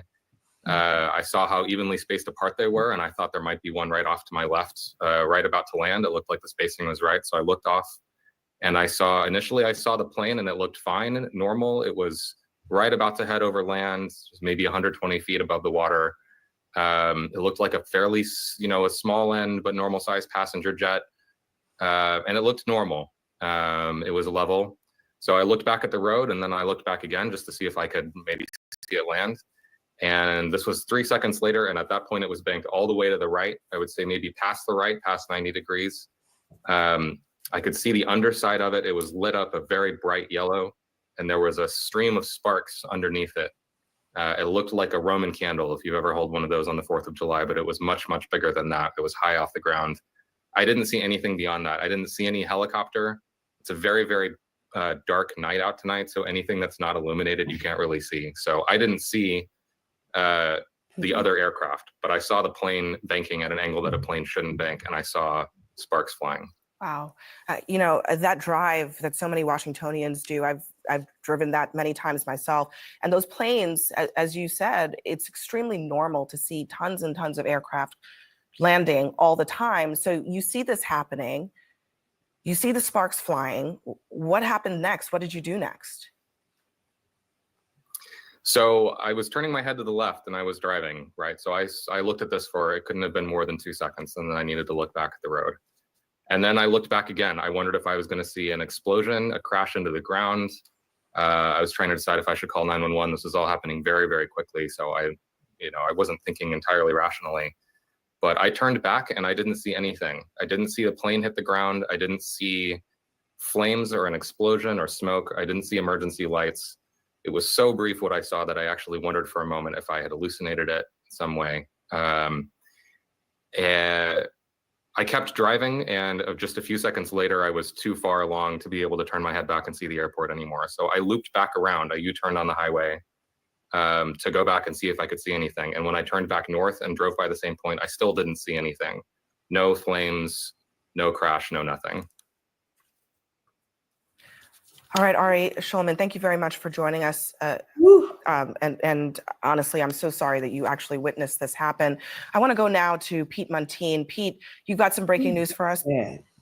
We just have this in from American Airlines. Spokesperson Sarah Jantz tells me on board this flight, American Airlines flight 5342, there were 60 passengers on board and 4 crew. This was not a small airplane. This was a regional jet, a flight flying from Wichita, Kansas into Reagan National Airport, just outside of DC on the Virginia side. So there were many people on board, very likely that this was a full flight. A CRJ 700 like this can seat between 60 and 70 people, depending on the configuration, depending on what the airline orders. Right now, there is a very frantic search in the Potomac River right now, and Noah Gray of DC Fire tells me they have every resource out there that they possibly can, every resource working as hard as they can to do what they can. There are several helicopters in the air right now, not only from Prince George's County, but also from Metropolitan Police Department in the District of Columbia. And you can see all of the boats and all of the response there on the very dark Potomac River right now. Water temperature about 42 degrees. Hypothermia sets in only minutes. It is very clear now that this happened as a mid-air collision involving a Blackhawk helicopter from the United States Army and this regional jet operated by PSA Airlines on behalf of American Airlines. That flight was coming in from the south, initially lined up for Reagan National Airport runway 1, that's to the north, and then swung out to the east, apparently lining up with runway 33 there at Reagan National Airport, the slightly shorter runway used by slightly smaller planes. But make no mistake, this was a small airplane, and the new reporting we have from American Airlines, 60 people on board this plane and 4 crew. This is an area, a slice of airspace that is heavily congested, not only with planes taking off and landing from Reagan National Airport, climbing and descending all of the time, but also heavily congested with helicopters from the United States government, the military, and local police departments. There are helicopter routes that crisscross through the airspace that essentially coexist with the airliners that are coming into land. This looks to me like a shot from WJLA of the GW Parkway. That looks like it is just on the Virginia side of the Potomac River, not far from Reagan National Airport. And crews have been essentially watching this drama play out by the minute. Yeah. Of course, they are hoping that people will be able to be plucked from the Potomac. But welcome, Carlos Davis. Thank you for being here. Very nearly full. And Pete, as we just heard from an eyewitness who saw the collision happen in just seconds, he said he didn't see Wichita, any Kansas? evidence. You've been saying you've been Washington looking at this Airport? picture. You don't see a plane. He didn't see any smoke. He didn't see a plane in the water. It was so dark he couldn't see anything. But there was also not a lot of signs of what happened to the plane after that collision occurred. And so this is going to be the kind of thing that the search and rescue teams are desperately trying to determine exactly where this plane is, exactly where the people on the plane are, and how to get them out of this water. Pete, stand by for us as you continue to do your excellent reporting on this story. Mary Schiavo is with us. She's a CNN transportation analyst. Mary, so much to ask you about this, but one of the things about the DC area is just how incredibly tightly controlled this airspace is. You know, the post 9/11 world for DC is such that really very few aircrafts can be in the air that are not explicitly, no aircrafts can be in the air that are not explicitly authorized. It's incredibly tightly controlled, but it's also incredibly congested. So when you have a military aircraft like this in the same area as commercial flights, what are some of the problems that can arise from that? Next year, hey, I'm Bill Medley. hit the like button coming in, guys.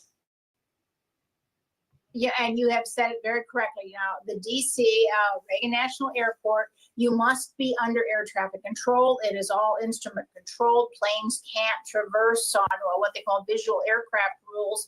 But also, everyone knows that. I mean, everyone knows the routes to the DC airport, the runways, and that it is entirely controlled by air traffic control. So to traverse that airspace legally and correctly, obviously, they would have to have clearance. They would have to be under. They should be under control. Now there are certain areas, certain somebody hit flight that like levels, button coming altitudes, in. if you will, that are This is like reserved for kind of helicopters, that are reserved for other operations.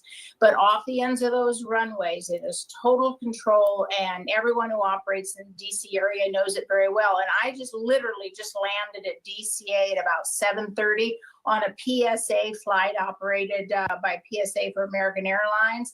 It was busy tonight, but the planes weren't full. The plane I was on wasn't full, but there was lots of traffic. The flight was actually a little bit late because of the traffic. But again, everyone knows that about the DC airspace. And so this was one of the concerns literally decades ago when Dulles Airport was opened. Back then, the agreement was to fund and pay for and open Dulles, is that Washington National was supposed to close when Dulles opened. And of course, the hue and cry, for obvious reasons, it's a very popular airport. It's very convenient. And, you know, everyone in the government loves to use it. It did not close. And I'm sure that's part of the discussion. The most important discussion, of course, is searching for the passengers and the investigation of what happened. But this will renew the issue of, is this airspace reasonable and correct? And does DCA still make sense? I don't see anyone realistically closing it, but there was certainly maybe calls to limit the flights, to limit the numbers of aircraft that can operate there.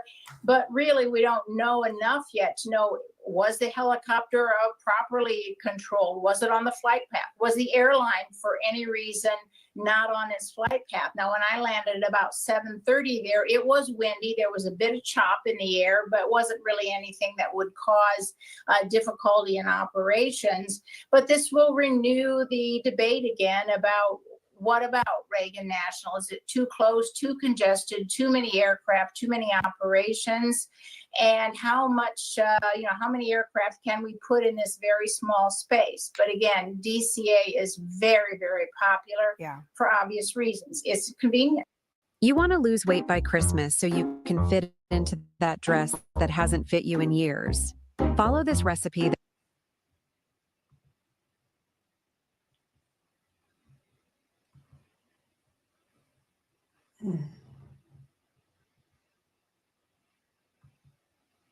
All right, guys. Okay. Oh, Lord, this is just more than one person can take in one day. You know, very weird. Let me see what you just said. Very weird for them to be allowed in that area to me. It is. But remember, they said it was a training exercise, and that one went wrong. And so my thing is, who's going to accept responsibility?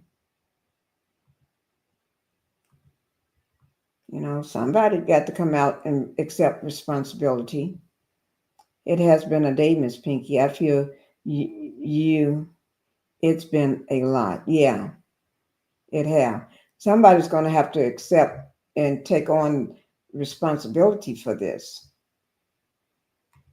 Because two aircraft crashing into each other, you know what I mean? When two of them crash into each other, the other one may say, oh, no, it's not my fault, it's your fault. And we're going to probably hear tomorrow when daylight comes, because they did say they're going to do a second press conference during the morning. They didn't say when, they say when it's daylight or when the light comes up. So I wonder what's going to be said then. Oh my God. You know what? Although I know I got to be out of the house by 9 o'clock in the morning to go, because I'm going back to the other house. It looks like the military flew into them. That's what I'm thinking. Yeah. Because they shouldn't be in that airspace, training or not training. If they're not got people on board trying to land the plane on a runway, they shouldn't be there. But they will be able to tell. Yeah, they're going to be able to tell. because they're going to look at everything. On the news, I heard they said the military was a night training mission. Yeah, that's what we've been talking about earlier. The night training mission. Oh, I still got it. Casting. Let me just bring it back up. Let's see what else is going on with this. I'll just put it over here so I can see it better. Because I don't, without my glasses, my oldest son, dad is a pilot. I'm curious to see what he thinks. Oh my God. Do you think he knows? Or did you text him or call him and let him know? It has been a day. My daughter worked at San Diego schools, and some of the Haitian girls are missing. ICE has been to the schools. We have spotted them in our neighborhoods as well. What? They've been to the schools? Somebody is, you don't, that's traumatizing. Oh my God. That is traumatizing for any young child. Traumatizing and embarrassing. Oh my God. I'm so sorry to hear that. Ooh, that's terrible. Okay. Let's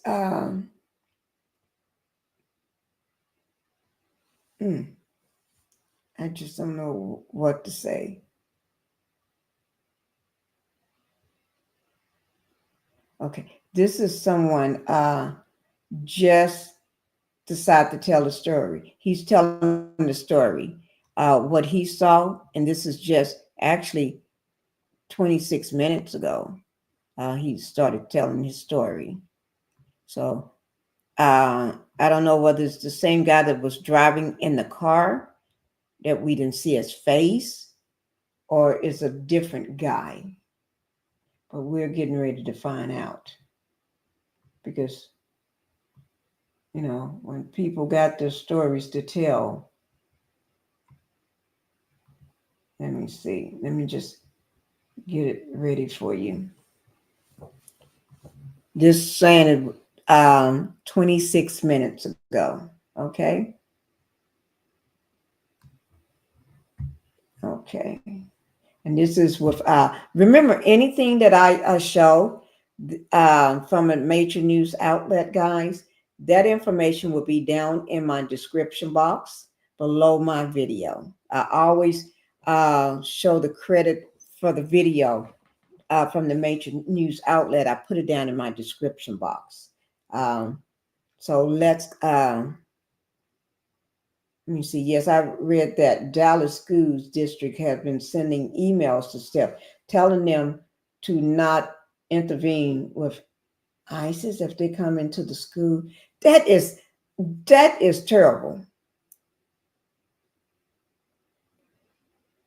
Okay, that's bad. I don't like that. They're going into the schools. He is working now, but I'm sure he will hear a lot from his hubbies that still fly. Oh yeah, because he's in the industry. Of course, he's or know people. He's going to hear about it. Yeah, if you haven't already heard about it and following the news right now, yeah, you're right.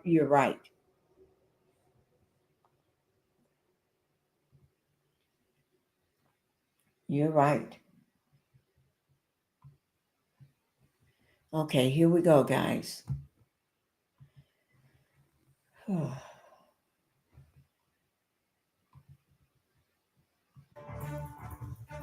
Late news tonight starts with breaking news from the nation's capital. A This is passenger 26 plane minutes collided ago. with an Army helicopter tonight near Reagan International Airport. This Just look at this. report. This is a live look at the scene. The American Airlines passenger jet collided with an Army Blackhawk helicopter. The plane was coming from Wichita, Kansas. It had 60 passengers and 4 crew members on board. The helicopter had 3 Army soldiers on board. Rescue efforts are happening as we speak on the Potomac River. Good evening. It is a heartbreaking tragedy. I'm Chris Thomas. I'm Laura Painter. Right now, so many family and friends waiting in anguish tonight for answers. Tonight, we are hearing from a man whose wife was on that plane. But first, this video provided by EarthCam shows the moment of the crash. You can see when the aircraft collides, causing a big I want flash to of see light it again. before pieces start to Hope fall. y'all don't mind. Tonight I want to see it again. Okay. was on that plane. But first, this video provided by EarthCam shows the moment of the crash. You can see when the aircraft Yeah. collides, causing a big flash of light before pieces start to fall. Tonight, Defense Secretary Pete Hegseth says the Army and Department of Defense has immediately launched an investigation. And I want you to take a look. We do have new pictures just into the newsroom. You can see first responders surveying the damage as they work to try and rescue any possible survivors.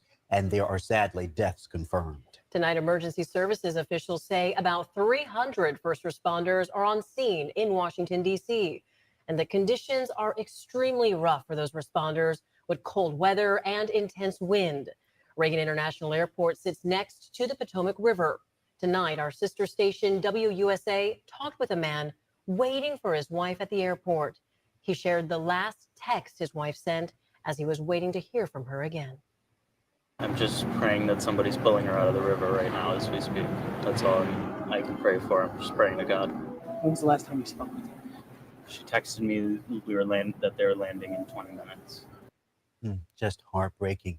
The FAA says the plane was on approach to the airport, and officials say the helicopter was in the middle of a training flight. Zareen Shah has more from Washington tonight. This video live streamed from an EarthCam webcam shows the moment authorities say a passenger jet carrying 60 people collided with a military helicopter in midair at Washington, D.C.'s Reagan International Airport. The FAA says it happened around 9 p.m. Eastern while the plane was on approach to the airport. 2 U.S. officials confirmed the helicopter was a U.S. Army Blackhawk. There are helicopters flying around all the time. Military helicopters, park police helicopters, security helicopters, private helicopters, but they're all supposed to stay down low. So if you've ever come in over the bridges that connect Washington with Virginia, you know that there are always helicopters flying quite low because they are staying below the airplanes that are landing at Reagan. The aircraft went down in the Potomac River near the airport, and officials said search and rescue officials are on the scene. All takeoffs and landings to the airport have been halted. The White House says President Trump is aware of the situation and monitoring it. It's unclear what caused the incident. Zoreen Shah, ABC News Los Angeles. Again, the cause of that crash is under investigation, but serious questions are being raised tonight about air traffic safety. Tonight, we talked with an aviation professor at Sacramento City College who's also a pilot. He talks about the concerns surrounding communication between aircraft. Take a listen.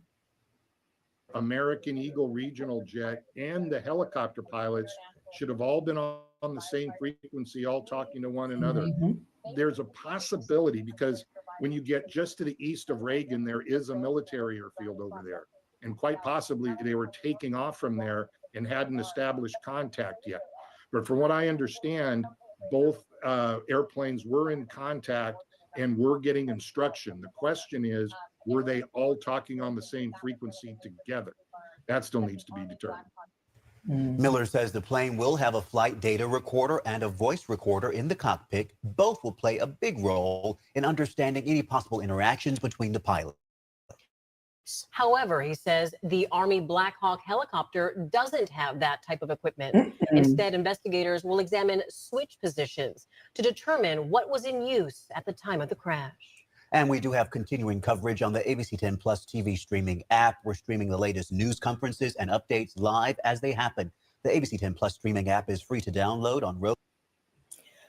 Oh, my Lord. Oh, my Lord. Exactly. Oh. This is too much. I'm serious. We'll go back and see what our main station what's going on with them. This is just too much in the span of a day. gosh. Y'all have to excuse me. Let me go back to where we came from. You know, our main station is the CNN. I think that's what Linda said she was watching anyway, too. So we'll go back to that. And we won't be here long because I would say another 10 or 15 minutes. And then we're going to get ready. And then I'm going to probably make a thumbnail up for tomorrow so it'll already be ready. So if I have time before we leave out in the morning going home, I'm at home. Y'all know I got more than one home, okay? But I'll be going home to my dogs and the baby tomorrow. So I saw the plane and ooh, that's normal. It was right about to head over land, maybe 120 feet above the water. It looked like a fairly, a small end, but normal. Why is everyone spiraling over YouTube banning ad?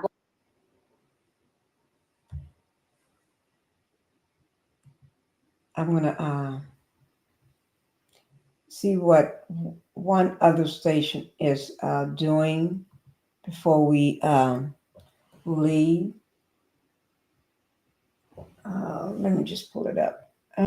Y'all see, I have to get real close because it's hard for me to see right now. Oh my God.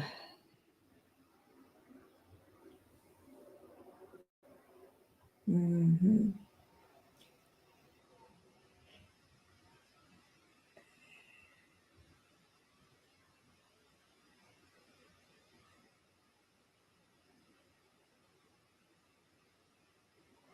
Oh my God.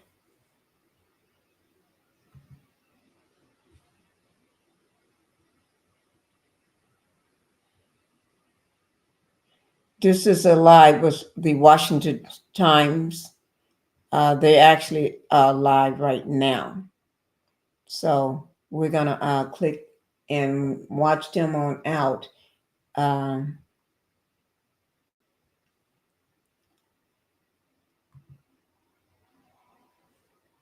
Stop casting from so I can pick up the Washington time. Oh, my voice is trying to go. Guys, y'all know that? Voice is trying to crack it out on me.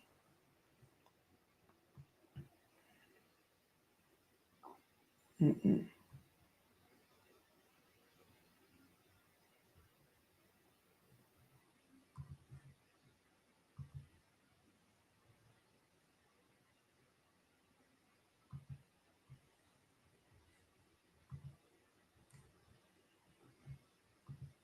Okay. Yeah, I got it. Okay, I got the right one, guys. So after this last one, this is actually a live. They are actually live as we're speaking. And they've been live for 4 minutes, a little over 4 minutes. See, you'll be able to see they're live right now. So they just starting their live. This is the Times, the Sunday Times live. Washington plane crash, search for survivors after the collision. So I'm going to go ahead and let you all listen to that. I paused it for some reason. Now you got to remember it's live, so okay.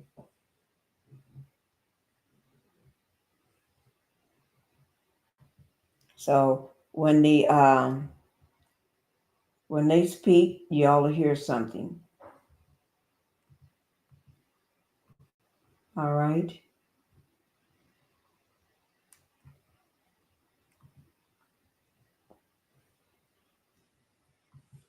Because they're not muted at all.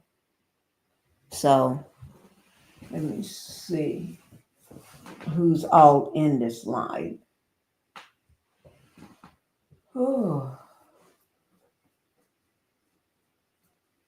Someone said in the live, it looks very suspicious on the video tracked the plane,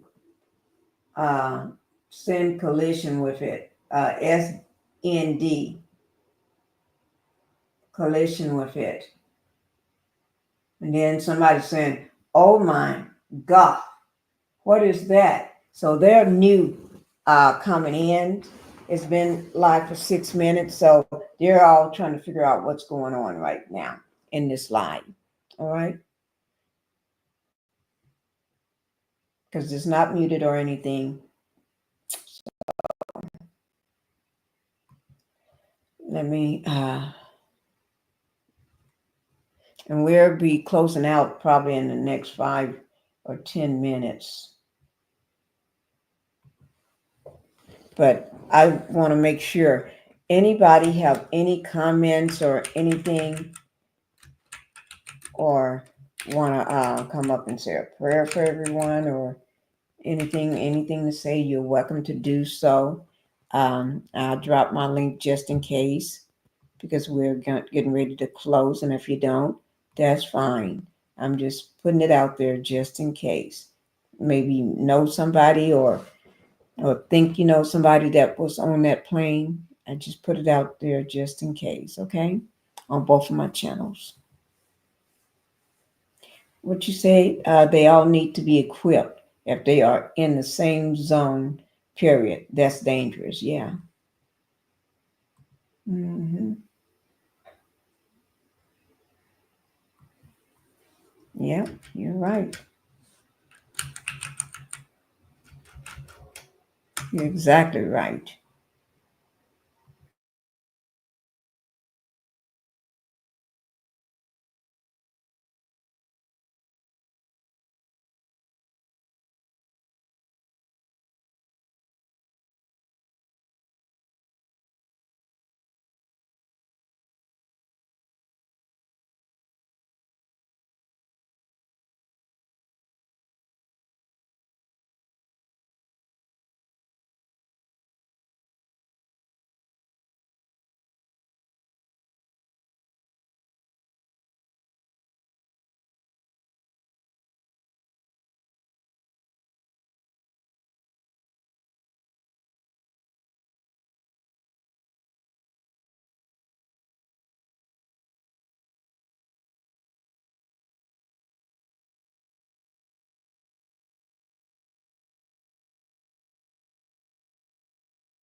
Hey, can you hear me? I'm muted. Yes, I can Okay. hear you. How you doing, Miss Lady? Good. Chad, this has What's been a going on? long This day. is a lot, isn't it? It is a lot. It's been a long day. I don't know what Mm-hmm. to say. I feel so bad when they showed the little man husband, because you know you be texting them Yeah, and they say your phone so you had your ride there and where to meet you. Ain't that something, Lord? Just bless him. right. And he's still sitting and waiting. Mm. And ain't nobody gonna, oh, he's sitting and waiting. And you know, he's probably got that dread, and he probably already got a feeling, but he just don't want to probably say it out to himself, because you know what I mean? Or put it in his Yeah, head right now. yeah, because that is a lot. That is a lot right there, boy. That is just horrible. And to be almost to the ground. I Jesus. mean, yeah, they was coming in right there, getting ready to hit that runway. Mm-hmm. And Blackhawk training at night near It's somebody. just, They said that they went off course. Somebody was behind that wheel that didn't know what they was doing. I know the yeah. training, but gosh, And they be on you. That's why I was wondering that. I was like, why he wasn't, they screaming to him on the radio, because even if the plane wouldn't have saw him, they would have been screaming under control. The people in the Right. control towers would have been hollering on their radio. Oh, Once I they got talked in the about that. area. Once they even got in the Well, area. So for him to say that they not equipped with that, I was like, oh, well, that makes right. sense. I But if they talked go, about that earlier. yeah, You that know, is crazy. there's a blog podcaster, right, was showing this allegedly. Well, I saw it, but because I was watching it, turned around and saw the person getting ready to go live. So okay, and I don't know what news. It was NewsNation, I want to say, but it could be wrong. It could be wrong because I wasn't behind the. I'm not the one showing the live, but it could be someone else. I'm not sure. But they heard the voices, and I'm going to try to find those tomorrow. I may still have it on my phone because I was watching it too. And so, where you could hear the person. Now, just remember now, if y'all wake up in the morning and y'all hear that, that's what I was talking about. You could hear the person, when you see something happen like a car accident or a child is falling from a tree or a plane look like it's coming nose down, you're going to scream out and say, "Ah, oh," you Yeah. know that voice, that sound Uh-huh. said that. You could hear the person screaming out in Yeah. disbelief. And I would want to say it was a woman's voice and a man's slightly voice. You know how you got a bigger voice and another voice? Mm-hmm. And that's what I wanted, because the person played it back 2 or 3 times. And I kept listening. And I said, yes, there it is. They did. They did scream. And the person was saying, well, maybe they saw it, because that you would only make a sound like that if you tend to see something that you didn't expect to see like that. Yeah. It was, I said, oh my God. Yeah. It's really sad, boy. I'm saying, I know I would have been in there hollering too. There's something else, boy. Huh? I said, I know I would have been in there hollering. There is something else, I'm telling you. It is Yeah. something, it has really been a day. It's been a day. It have been a day. Oh Lord, I tell you. And only thing we can do now, did you see the press conference earlier? I saw it. I came in, I saw most of it when they was Okay. talking about it. I want to go Okay. back and find where that man was saying his constituents, and he was like, they're not just my constituents, there's friends, family. So was it a That's that. group? Yeah, are you talking about the Republican? I forgot his name, Roger something. Is that who it is? So who was on He's the a plane? senator. He's one of them. I got it on mine. Oh yeah, I I'm gonna go got back and the watch clip it. on my. Actually, I videoed. It's on my live in the very beginning, because that's how I remember who you was talking about. I can't remember his full name. So Yeah, it it's was on a my company live. on there on the flight or what? Huh? What were they doing on the flight? It was a company on the flight, a company I trip, don't or what? know, but I somebody just else caught made it a when I reference first to that. came in. Let I'm gonna me go bring back it and back watch up it. so I search for it. Somebody else made a reference to that. Let me see. Would let me find it. Let me see. Can I find it? Somebody made that. Brought that same thing up. Oh, let me see. I may not. He's. Let me see. It'd probably Excuse be me. easier for us to go back and just. Huh? I said it might be easier for me to go back and just watch the beginning of the video. Yeah, go back and do the replay. Uh-huh. Yeah, because it's Yeah. on there. Both of those things. It is on the replay, because I played the clip of it. And let me see, because I got to scroll back down anyway. But this is horrible. This It we didn't is. need nothing else. 2025 is not being. What I do you mean, think it's about been a mess. 2025? Because It's been a mess. yeah, I mean, money ain't over yet.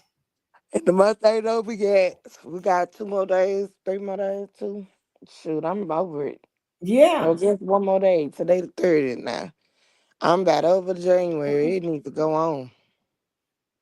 today it out because it's 1:58 my time, so it's showing January the 30th. But when I Yeah, started the live, it was the 29th. yeah. And Let it's me see. already so much. I just said, you know what? Hmm. It's a lot. But I see what they doing with this all the stuff that's going on, y'all. They say people don't read anymore, especially people in my generation. They might be right. Cause we go to a lot of videos and stuff. But these videos and these news stations, they don't be telling us but half the stuff that's really going on. We got to go back and start reading. And I Right, think that they is true. and I think they do that too because they want to control how stuff gets out and portrayed so fast. See, we consume video Hmm. content quick because most of us are Right, visual, visual people. We learn visually and everything else. So we consume that quick and it'll spread like wildfire through these video clips. right, But they put the real tea in these articles. You hear me? And in right. these books. I done caught on to that. Cause see, the news ain't said nothing about no 18 people done died. But as soon as I got on Google, You got to stay unalive. 14, oh, I'm sorry, unalive. But 14 minutes ago, it's a new story, CBS News. I mean, from CBS. And I'm like, well, Right, why y'all just won't say that on the news? They got to right. make you go and read it, because they still haven't even told those families. And it'll be Mm-mm, those no, small, and it'll be those smaller news stations too that'll go on and get the tea out there because they trying to be up and coming. You know what I right. mean? Yeah, I So understand exactly so what they're you mean. going and break it. Versus CNN, it might be tomorrow evening before they start saying, Before we find out anything. Right. uh-huh. Yeah. So that goes with all this stuff. That's why I said I'm gonna go back to reading and see what I can You're going find and back to read. Cause reading. yeah, But I you got know to read what? again. That's what Trump Like, doing, making us read again. but you know what? We probably do need to start reading. Yeah. I probably do need to start reading. Yeah, cause I'm I'm with you telling on you, that they one. hiding stuff in black and white, and right there, Hmm. it'll be right there in your face. So this tuberculosis outbreak done Yeah, hit the that's what bay. everybody been talking about. Have Well, they it hit brought the it up news tonight in the stations. chat? Did you see it in the chat? Yeah, that was me bringing it up, but they brought it up. All the videos and all the news stations start covering it today.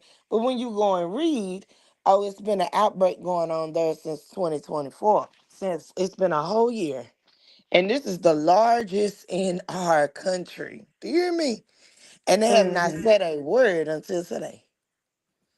But I bet Let you me it's just plenty read of some of the articles. people coming in. Wait, It's let me plen- just read right oh, quick. I'm sorry. Margaret Misher, thank you for coming in. Thank you. And TNT, thank you for coming in too. I know it's late, it's 2 a.m. in the morning here, but guys, sometimes I had no idea I was going to go live, but breaking news.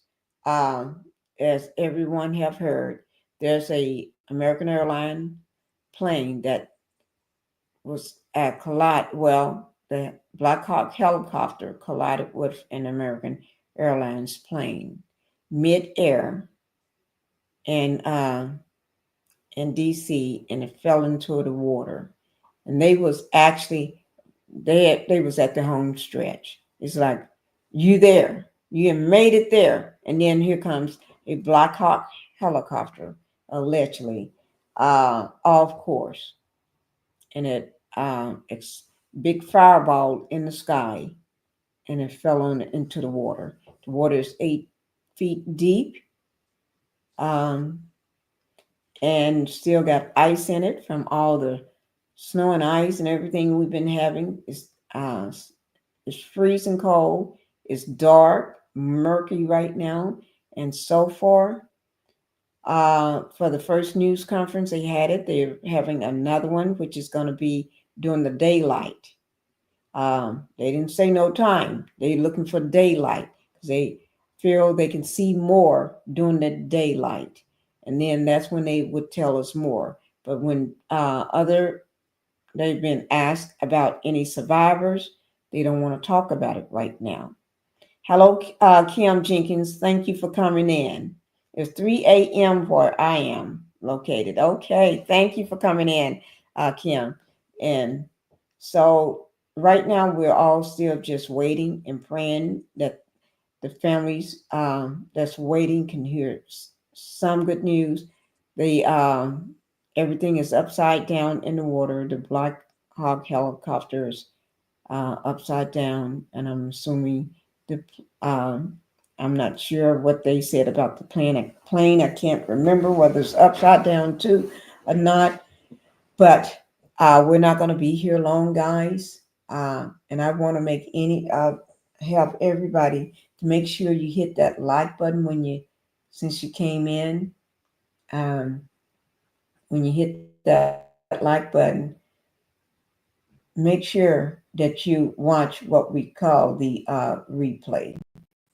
Make sure you go and watch the replay because that's very important. And when you do it, please do go ahead and hit the like button so I can get and stay in the algorithm. Okay, we want to do that. Let me just see. I'm always checking and everything. All right, guys, go ahead, L'Oreal. Yeah, I just think it's L'Oreal. it's sad. I pray Mhm. for the people that for the first responders, for the people who lost their lives. I pray for them. I Yeah. couldn't do that. I couldn't do that type of work.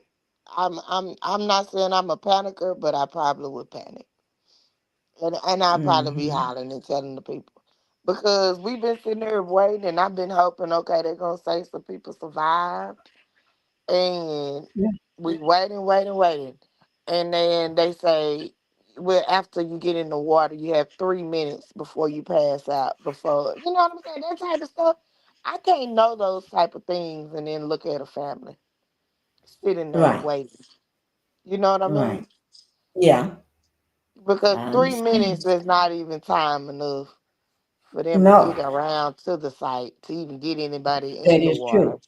You And if know, you you're in know. the plane, trying to get out of the plane and you're in freezing water in 3 minutes, it's going to be more than that. Well, Exactly. Margaret said she can't sleep. No, no, I'm not. Oops, oops, Lord, I'm going to go to sleep soon because I I'm got gonna to go to get up and sleep be out of too. my house at 9. Huh? I'm a night owl, but I ain't this night owl. You're not. See, I'm a I'm just night owl, but I'm this not working. my time. This is the only time I think I get a lot of work done. It's late at night, but then it makes me wake up 11 and 12 o'clock during the day. That's when I'm crawling out of bed. Yeah. Yeah. Yeah, So, but I but feel you on that because I'm my good. kids and stuff normally be, this is when, if you Yeah. had, especially if you had small, when you know how it was when you had small kids, when they go to sleep, that be your time. Right. You can get some Well, stuff done and have your own thoughts and everything else. So I normally well, be up. starting tomorrow, I won't have that because I have the dogs and the baby starting tomorrow. Yeah, so So they'll when I get you got up them, I early. can't do much anyway. Yeah. Because Phoenix is all over the place, and I love my baby so. But then I got the 2 dogs, and I got the big dog, the husky, and then the smaller one, but he ain't gotten big and chunky too, which is the Aussie Coda. They're Oh Bella yeah. the husky And they And just like babies. You got to get up and let them out, and they hungry and everything else too. yeah, they are. I knew You're right. They're just like babies. just like babies. Yep. Oh my Yes, Lord. ma'am. They just like babies. So I And already so know how that is. so that's why I'm hoping tomorrow I can at least get something out before I leave in the morning. So because I got to get up early. So I'm thinking if I make my thumbnail tonight and have it sitting ready, because I know I want to be there and I want to make sure I hit that press conference. Make sure I'm there for it. And Yeah. so what I think I may have to do is what I think I'm going to have to do is just pull, do it from the car while I'm in the car. I'll go live because I never go live from my phone unless I'm on somebody else live. I don't do my stuff from the phone. I got a whole setup here at home. Oh yeah. So yeah, but But you've been doing a starting, great job. huh? You've been doing a great job. I want to tell you that you've been doing a great job. I Thank didn't know you. nothing about the Tiffany. Well, I knew about Tiffany Henry, but I didn't know nothing about the brawl and stuff today. I've been perusing by, and you've been keeping me up the game and what's been going on. Oh my You've Lord, the been doing a good brawl, job. The yes. brawl. I said, well, I I see. know. I guess she said she got to get her lick back. She got to tap in on that too. Yes, and I came across that man who's an advocate who they Yeah, jumped you talking on. about Jedi? Yeah, I came across his page today too. It came through my feed, and he Yeah. said he I had think been getting sometimes you go so by many black. interviews. Yeah. Yeah, he said TMZ and everybody else been calling him today. I said, I bet they have. I bet he know they have. Mhm. I got a video on him. I did a video on him. It's over an hour and something long. Okay, Yeah. okay, Jedi. Yeah, I did it maybe 2 weeks ago and everything. okay. So go back and look at the video of him. He was telling what's going on with him for that at that moment. He was talking about it and everything. So I decided to go ahead and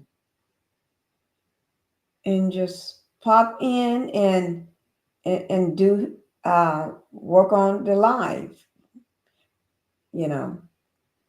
But Yeah, I'm actually getting ready to follow him again. Not follow him. See what else is going on with him. Probably sometime in the morning and yeah, everything. because He's that's an gonna be a hot activist. story. Hmm. Yeah, he's an activist Yeah, that's and gonna be a everything. real hot story there to see how that'll play out. Yeah, it is. Yeah, It yeah, is. because she messed up when she did that.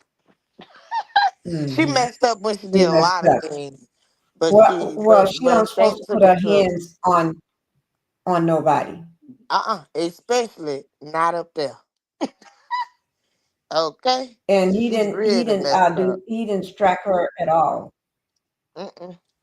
You know, from my viewpoint of the way I saw it, he didn't strike her.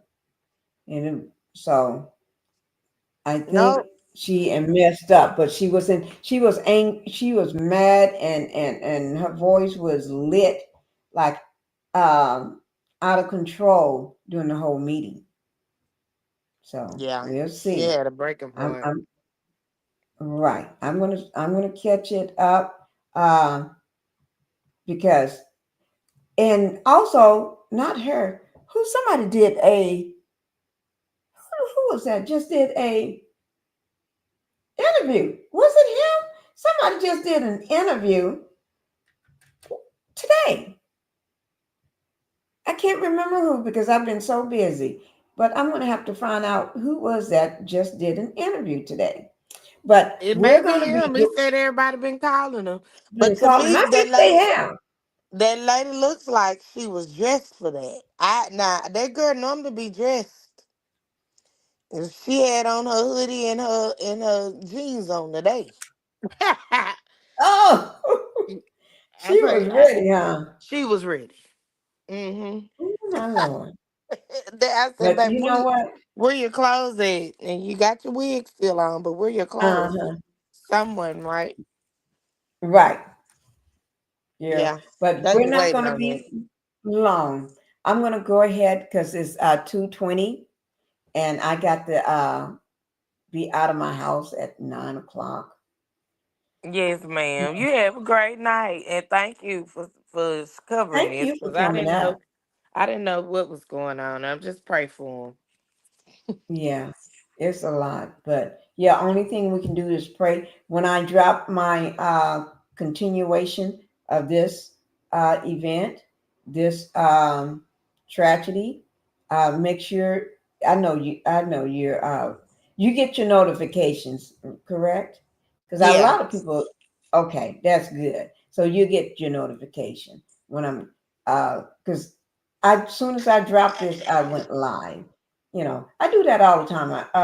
I'll drop something and go live in 5 minutes. Drop a thumbnail, 10 minutes, I'm live. Um, I do that sometime, but I'm going to go ahead and be calling them at night. Let me just put, before you go down, let me put our outgoing music. We got to play our outgoing music. And then I'm have you anything that you want to say before we sign out for the night, L'Oreal. The floor is yours. Anything that you want to say before we sign out? God just bless those families and my continued prayers to them. 'Cause this is really a tragedy. It is. It is really a tragedy. You're right. And the only thing we can do is pray that maybe somebody, I know they're freezing cold, probably found a way to survive through an air pocket while the plane is turned upside down or whatever condition the plane is in. At least let there be a glimmer of hope for someone. Because it's not looking good. All right. And thank you. Let me see. Somebody said another comment before. Thank you for coming in. Drama, no drama.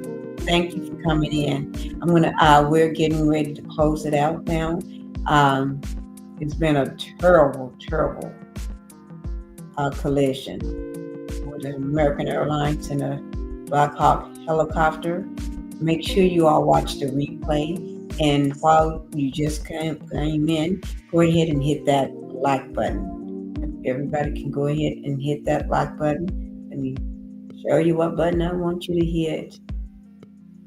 Hit that like button. Okay. And then if you have not subscribed to my channel, go ahead and subscribe to the channel. And if you can do those two things, I will appreciate it. Thank you guys. Thank you, L'Oreal. Thank you. All Good right. night. Good You have night, a great night. everybody. Okay. Good night. I'm going to go ahead and be pulling it down. Good night, and hope to in the morning